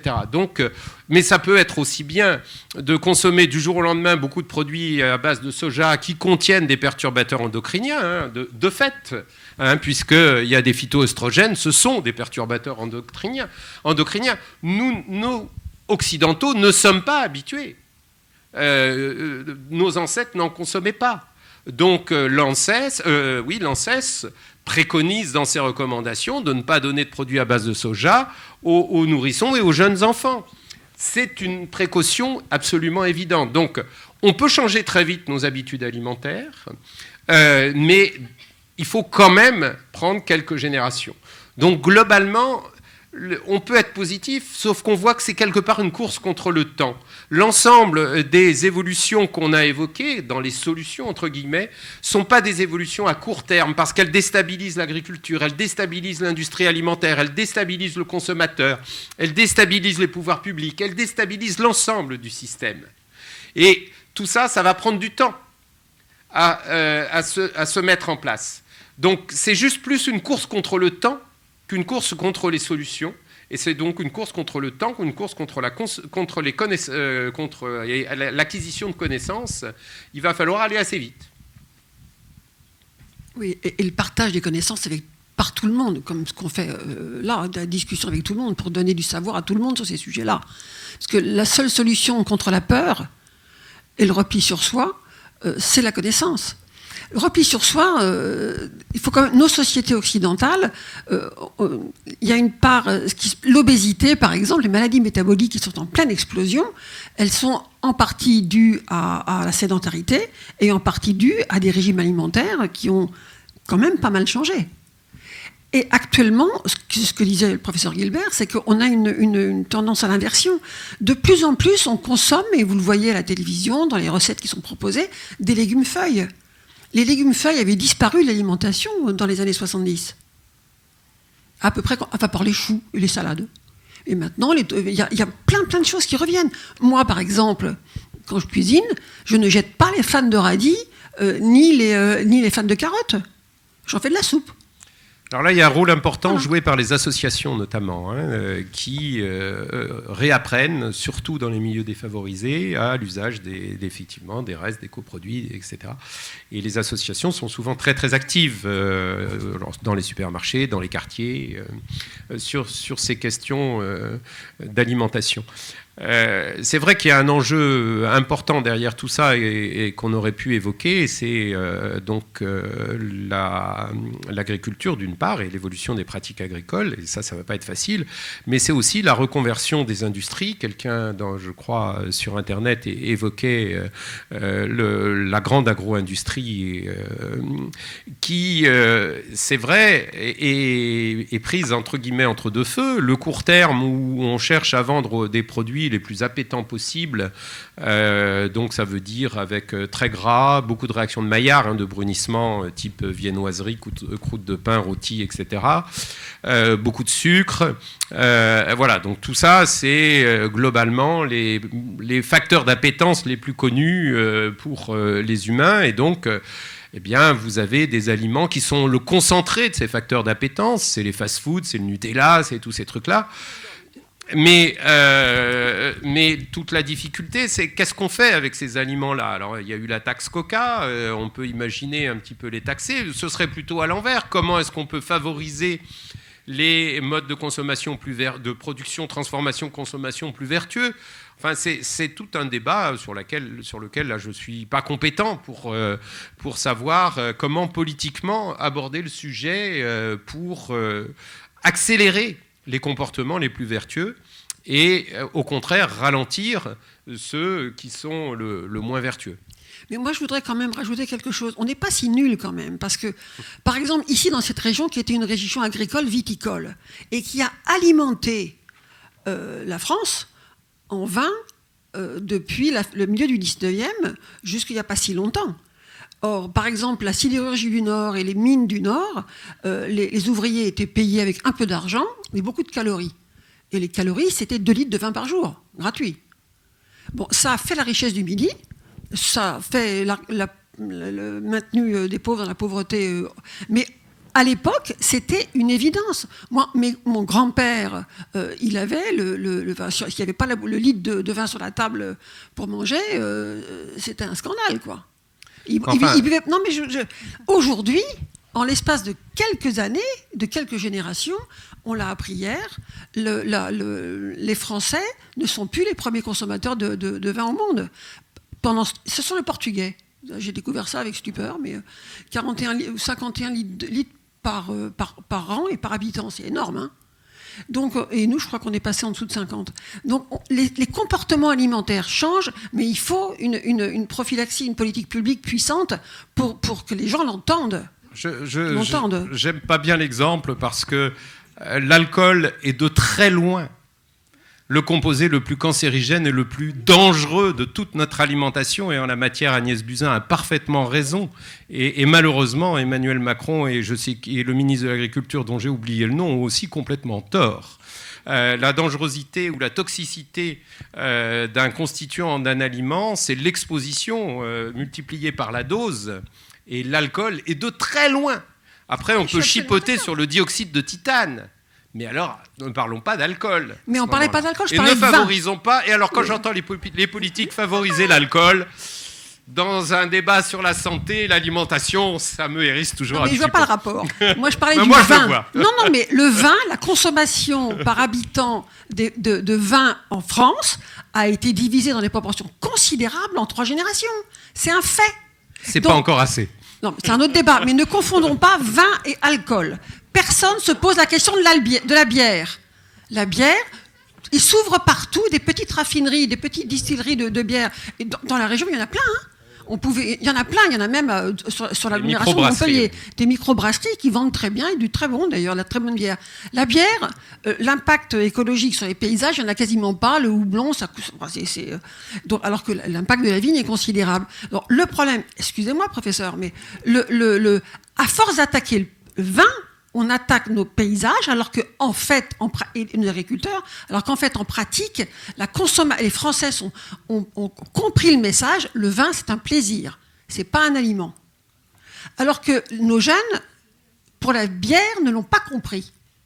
Parce que 4, 5, 6, 7 pintes de bière, je ne vous dirais pas par soir, mais 2-3 fois par semaine, c'est dangereux pour la santé.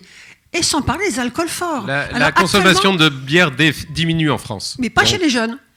Voilà. Donc, et les alcools très forts. Donc on a la question alimentaire, vous voyez à quel point ça impacte pas de la polémique, mais les enjeux sont énormes. Et tout se mélange. Et c'est pour ça que je trouvais bien que le professeur Guilbert vous le dise. La question évoquée dans sa complexité tout entière montre à quel point c'est pas facile. Alors, je voudrais quand même souligner que j'ai appris dans la presse aujourd'hui que la ville de Montpellier, la ville de Montpellier a annoncé la suppression des barquettes en plastique dans les cantines. Voilà une bonne nouvelle. Qui sont transformées par barquettes en plastique de pétrole. Mais il y aura quand même des barquettes qui seront faites avec d'autres produits. Mais voilà, et la décision est tombée aujourd'hui. C'est la première ville de France à le faire. Et ce sont des tas de petites décisions comme ça qui vont aboutir à des choses. Plus une prise de conscience globale. Merci pour la conférence. Français n'est pas mon langue première. Je vais essayer de parler bien. Je veux vous demander si on peut réutiliser des stratégies au niveau de marketing des grands producteurs d'alimentation pas bien, par exemple le Coca-Cola ou le McDo, et pour réutiliser cette stratégie pour mettre en place un système tu sais ce que je veux dire. Oui, c'est une excellente question. D'ailleurs, quand vous parliez tout à l'heure des changements culturels qui vont être nécessaires pour aller dans le sens de la transition ou des transitions que j'ai évoquées. Après se pose la question de comment, on l'a évoqué, après il y avoir des incitations, des taxes, des machins, etc. Mais il y a, et surtout, la communication. Il faut jouer avec les mêmes armes, vous avez raison, que du marketing, de la publicité, etc. Malheureusement, ce qu'on voit par exemple avec le PNNS, le Programme National Nutrition Santé, qui fait l'objet d'une campagne publique importante depuis 20 ans, etc., alors peut-être pas encore assez importante, ça commence un peu à rentrer dans les têtes, mais comme ce sont les messages qui sont passés sont plus des messages un peu à caractère un peu punitif par rapport à des messages où on vous fait rêver devant une bouteille de Coca-Cola, pour prendre votre exemple, c'est un vrai défi pour les communicants et les spécialistes du marketing auxquels je ne sais pas répondre, mais visiblement, ce n'est pas facile de faire passer des messages qui ne sont pas... Tous les messages qu'on vous passe sont valorisants. Quand il s'agit de vendre un produit, un service, une image, machin, une bagnole, un truc comme ça, c'est plus difficile lorsqu'il s'agit d'un message du type de celui dont on vient de discuter aujourd'hui, où globalement, il va falloir sacrifier des choses pour trouver du confort ailleurs, où quelque part, c'est une notion de bien-être plus qu'une notion de consommation qui va être mise en avant, etc. C'est pas facile à faire passer ces messages-là, mais si vous avez des idées et si vous avez envie de vous engager là-dedans, je vous y incite fortement. La consommation de sucre augmente en permanence. Elle est stable en France. Non, elle augmente en Europe. C'est quand... Mais c'est vrai. Non, je t'assure. Hein, moi, je l'avais vu à l'Assemblée. C'est assez inquiétant quand même. La consommation de sucre, le sucre caché aussi, qu'on ne voit pas. Mais il n'empêche qu'on consomme de plus en plus de sucre. Et c'est voilà. Donc c'est des sujets stratégiques. Oui, bonjour. Donc je voudrais vous remercier aussi. Vous parliez des associations qui interviennent effectivement et elles sont présentes et elles sont bien mises à mal dernièrement. Bon, ça c'était entre guillemets. Ce que je voudrais, c'est peut-être qu'on parle sur la souveraineté alimentaire au niveau national et la mettre en face de l'urbanisation qui se produit dans toutes les métropoles, entre autres ici sur Montpellier, où on perd toutes nos terres agricoles.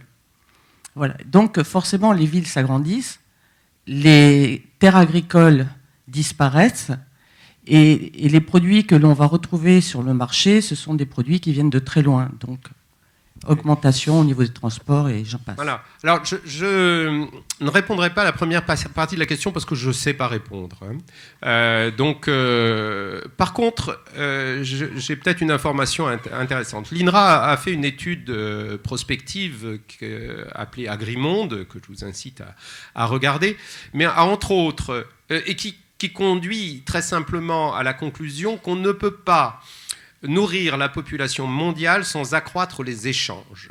Ne serait-ce que parce qu'il y a des zones fortement peuplées qui n'ont pas capacité à avoir une autonomie alimentaire et d'autres qui sont peu peuplées et qui, au contraire, bénéficient on pense au Brésil ou autre, de la capacité de production agricole et alimentaire extrêmement importante. Le meilleur exemple, c'est les deux rives de la Méditerranée. Si on part du principe que chacun doit être autonome dans son coin, eh bien, la rive sud de la Méditerranée, elle est au mieux, quels que soient les scénarios à 2050, autosuffisante à 40 voire 50% au niveau alimentaire. Donc il faut bien que d'autres agriculteurs nourrissent les populations des rives sud de la Méditerranée, parce que sinon, qu'est-ce qui va se passer? On va déstabiliser encore plus ce chaudron méditerranéen. Donc c'est simplement pour dire que là encore, tout dépend du niveau d'échelle auquel. Donc ça ne veut pas dire, je suis d'accord avec vous, qu'il faut continuer à faire venir les jus d'orange de Californie, alors qu'ils pourraient très bien venir d'Espagne ou du Maroc. Ça ne veut pas dire qu'il faut continuer à consommer des fruits exotiques ou des fruits ou légumes de contre-saison, machin, etc., ou à favoriser les régions agricoles où la productivité est la plus élevée. Mais ça veut dire quand même qu'il faut tenir compte de l'ensemble des équilibres. Après, il ne faut pas non plus se fier aux analyses de cycle de vie. Je repense à ça parce qu'une des premières analyses de cycle de vie disait que globalement, il est plus intéressant sur le plan environnemental de faire des agneaux en Nouvelle-Zélande et de vendre la viande d'agneau en Europe plutôt que de produire les agneaux en Europe, même en Angleterre. Pourquoi? Parce que tout simplement, en Nouvelle-Zélande, c'est un élevage extensif, il y a 0 intrant, 0 extrant, il y a 0... Enfin, voilà, tout se passe pour le mieux dans le meilleur des mondes. Alors qu'effectivement, élever des agneaux ici, c'est plus compliqué, c'est plus cher, etc. Pour autant, toutes les externalités au niveau social, au niveau environnemental, au niveau surtout social ou économique, devraient être prises en compte dans cette analyse, ce que ne font pas la plupart des analyses de cycle de vie. Donc, vous avez sur le fond il faut tenir compte des food miles. Rien ne sert de produire ailleurs ce qu'on pourrait produire ici, mais il faut aussi produire plutôt ce qu'on est en mesure de produire bien, avec de bons rendements, de bonne qualité, pas trop d'intrants, pas trop, etc. Et laisser à d'autres la possibilité de se spécialiser sur une autre culture. Voilà. Mais je pense que vous êtes d'accord avec ça. Ce n'était pas le sens de votre question, mais j'ai profité de votre question pour dire ça aussi. D'accord, seulement on voit que toutes les terres agricoles disparaissent.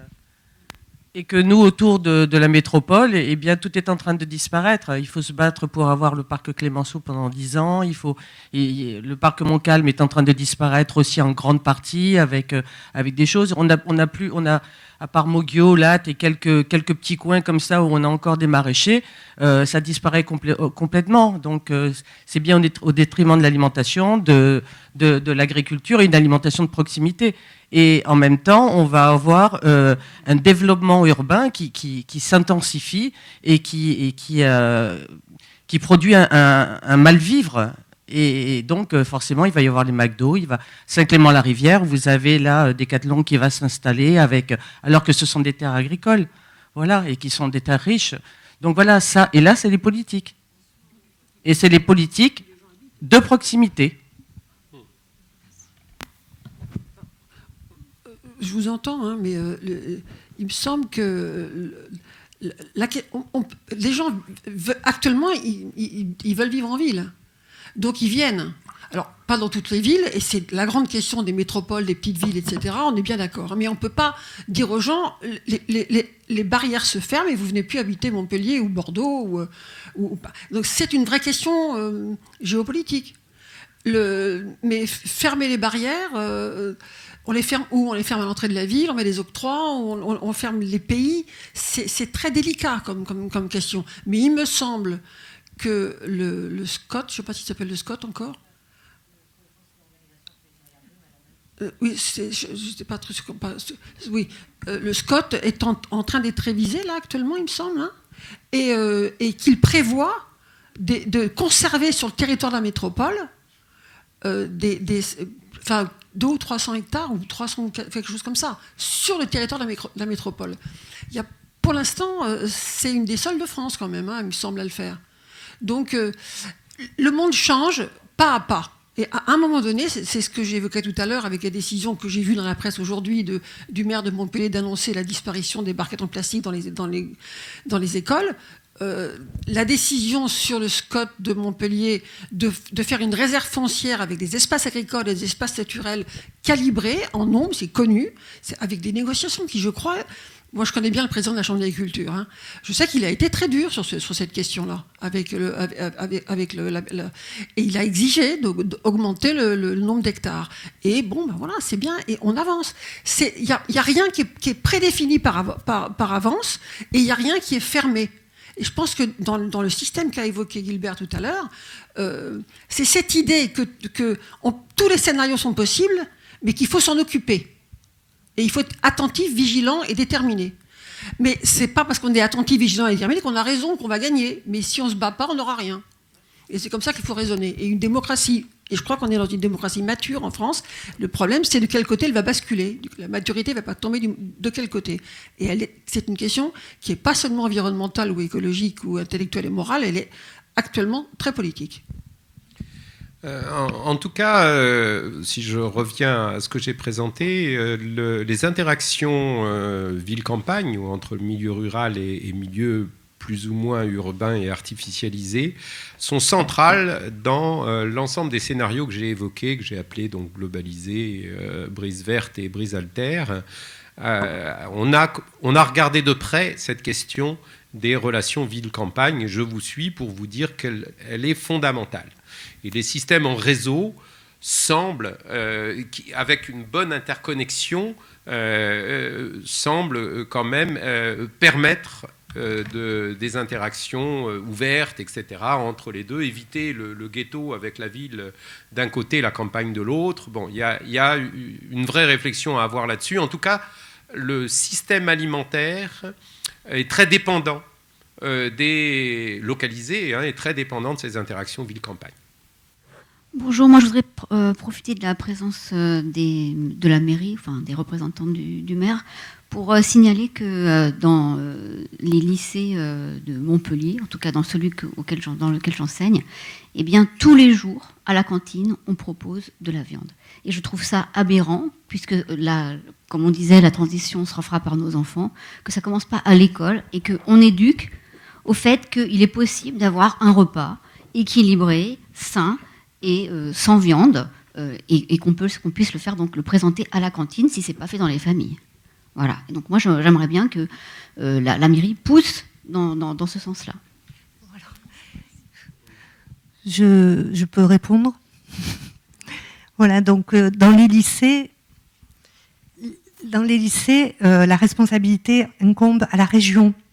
Nous nous occupons à la ville des cantines, des écoles maternelles et des écoles primaires, où nous avons bien évidemment pris en compte cette problématique, puisque nous proposons un menu sans protéines de viande animale 2 fois par mois, et à partir de la rentrée de septembre, 1 fois par semaine. Donc nous faisons des menus végétariens, enfin nous éduquons les enfants dans ce sens-là. Mais en ce qui concerne les lycées, c'est de la responsabilité de la région. Voilà. Je voulais profiter pour vous féliciter pour cette brillante conférence. J'avais une question donc, qui concerne le plastique, puisque nous avons éliminé les barquettes plastiques depuis cette semaine. Est-ce qu'on a les moyens en Europe ou dans le monde de supprimer les plastiques dans l'industrie agroalimentaire ? C'est une très bonne question. Alors, on s'en est beaucoup passé. Donc, on a eu tendance à remplacer le verre, le métal, etc., par du plastique. La boîte de conserve fonctionne bien, on a lu aussi, le bocal fonctionne, le papier fonctionne très bien, etc. Tous sont parfaitement recyclables, contrairement au plastique. Alors, c'est vrai qu'on s'est accoutumé au plastique parce qu'il est moins cher. Toujours le même problème, il est léger et pas cher. Donc le substituer, la question qui est toujours évoquée, est-elle vraie? J'en sais rien, dans les collèges, etc., c'est dans les cantines, c'est les personnels qui sont réticents à la substitution du plastique par des contenants nettoyables en inox ou en verre, parce que c'est plus lourd, parce que ça redemande de la manutention, parce qu'il faut le laver, parce que, etc., etc. Alors que le jetable, c'est la facilité. Bon, mais il va falloir... C'est une drogue. C'est exactement la même question que si c'était une drogue. Le plastique est une drogue, il va falloir apprendre à s'en passer. On n'a pas le choix. Donc, au moins, le limiter aux usages où il est strictement nécessaire. C'est sûr que quand on veut construire un avion, il vaut mieux utiliser du plastique que du métal parce que c'est très lourd. Donc, le gain l'emporte sur l'avantage, sur le bénéfice l'emporte sur l'inconvénient. Et puis là aussi, c'est plus facile à recycler, machin, etc. Mais aller mettre du plastique jetable partout, il va falloir arrêter, c'est clair. Ça a commencé, hein, parce qu'on avait voté à l'Assemblée dans la mandature précédente et celle-ci l'a confirmé, et l'Europe l'a confirmé, la disparition des fourchettes et des cuillères en plastique et les cotons-tiges. Enfin. Mais ça a été un combat énorme, parce que l'économie qu'il y a derrière, elle est énorme. Donc la substitution n'est pas simple, et moi je me souviens, c'était pathétique hein, comme discussion, mais on y est arrivé. Oui, alors c'est clair que c'est une décision qui, là, doit se prendre au niveau européen, parce que sinon, ça fait une distorsion de concurrence très importante entre les pays européens. Donc là, alors, il y a une directive européenne sur les plastiques qui doit être mise en œuvre par les différents pays avant 2020. Donc la France a voulu anticiper d'1 an, mais il y a eu des amendements pour que ce ne soit pas anticipé d'1 an. Je ne sais pas où ça en est maintenant, mais bon, il n'empêche, pour répondre à votre question, qu'il ne faut pas chercher automatiquement de substitut. Bien sûr, il peut y avoir des plastiques biosourcés et biodégradables, parce qu'en ce moment, les industriels poussent les biosourcés qui ne sont absolument en rien une solution. Un PET biosourcé ou un polystyrène biosourcé, c'est le même qu'un polystyrène ou un PET à base de pétrole. Les mêmes problèmes se posent. La question du plastique, ce n'est pas la source. La question du plastique, c'est le devenir. Et je rappelle d'ailleurs que je suis à Montpellier depuis très longtemps, mais Michel Vert, un collègue du CNRS et de l'Université de pharmacie, a voulu monter en 1985 un groupe montpelliérain autour de la maîtrise du devenir des polymères et des déchets plastiques. Nous n'avons eu à l'époque aucun soutien, aucun soutien de personne. Et ni du CNRS, ni de l'INRA, ni de l'agro, ni de l'université, ni des politiques, de personne. Et on a abandonné cette idée géniale qu'avait eue, et très anticipée, il était le premier à avoir cette idée-là, en 1985. Les choses arrivent quand elles arrivent. Donc pour répondre à votre question, malheureusement, c'est revenir à d'autres pratiques. On ne substitue pas le plastique par d'autres matériaux, on change les pratiques. C'est la même question que l'agriculture, que l'agroalimentaire. C'est bien la question à laquelle, globalement, notre société est confrontée.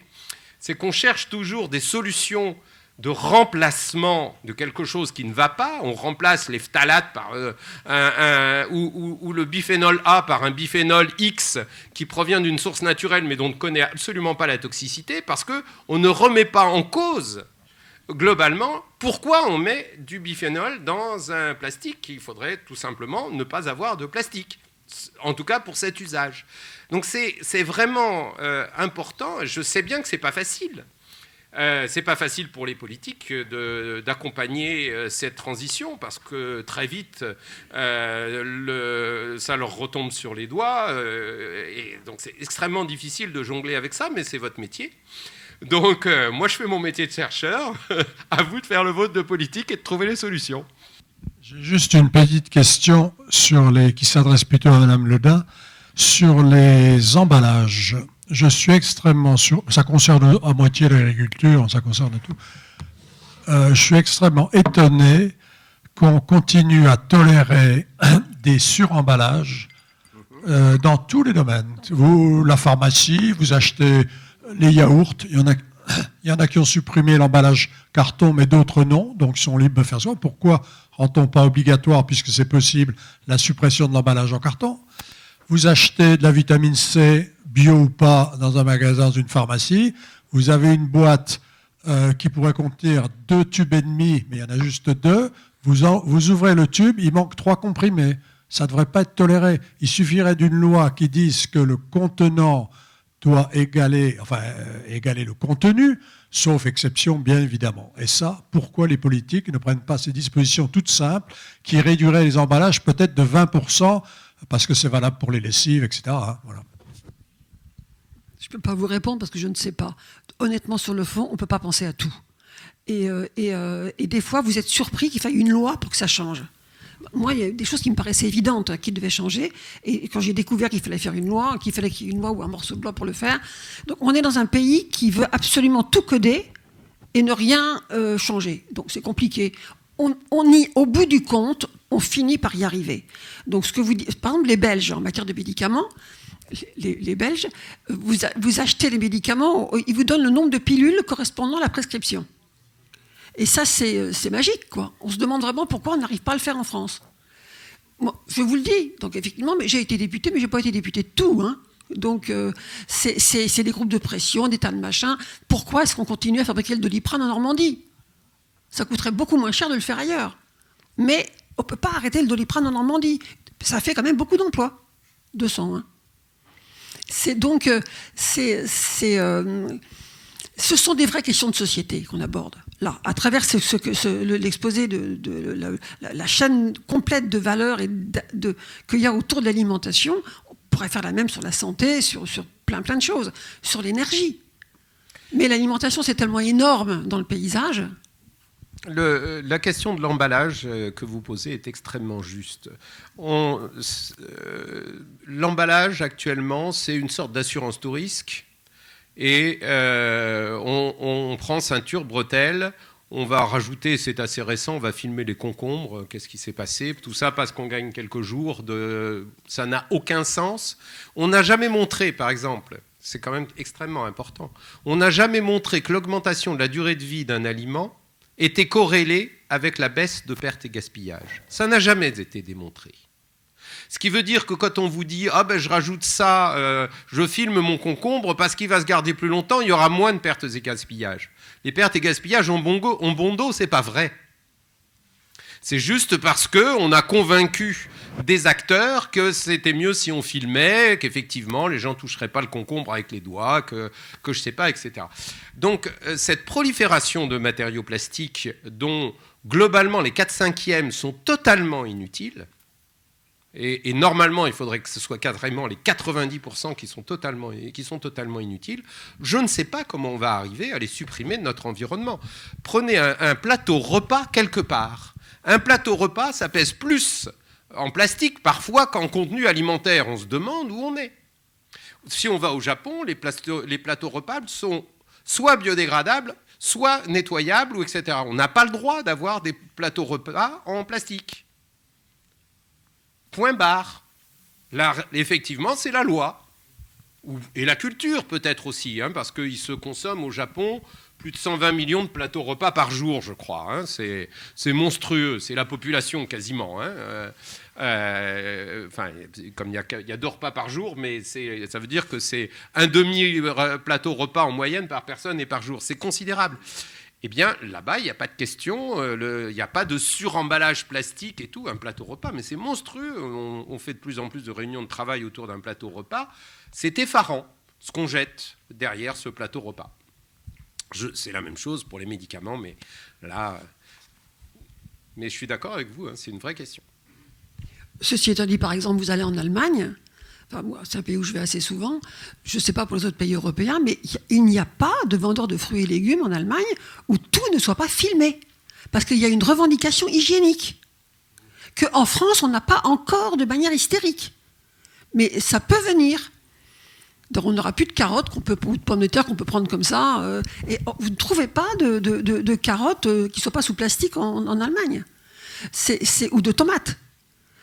Et ici, on en est encore au stade de se dire on va éplucher les carottes et laver les tomates, ou les poires, ou les fraises. Vous ne trouvez pas de barquettes de fraises pas sous plastique en Allemagne. Donc, il y a une hantise, hygiéniste et qui existe, et on va également vers une inquiétude d'équilibre alimentaire et de polluants. À côté de ça, on accepte plein de choses, de beaucoup de systèmes. Donc, nous sommes nous-mêmes consommateurs un peu schizophrènes, un petit peu... Voilà, on veut beurre, et argent du beurre, et tout le reste, quoi. Bon, je passe à la margarine, moi. Parce que quand même, le beurre, c'est animal, et j'adore ça, le beurre. Mais c'est pas bon pour ma santé. Mais cholestérol, tout ça, c'est compliqué. Enfin bref, c'est l'enjeu alimentaire. Tout ça, c'est oublié. Ça. Il est énorme et il est bien au-delà de notre santé, justement, ou de la quantité de calories qu'on ingère. Il est dans tout ce qu'a expliqué M. Gilbert tout à l'heure, quoi. Voilà.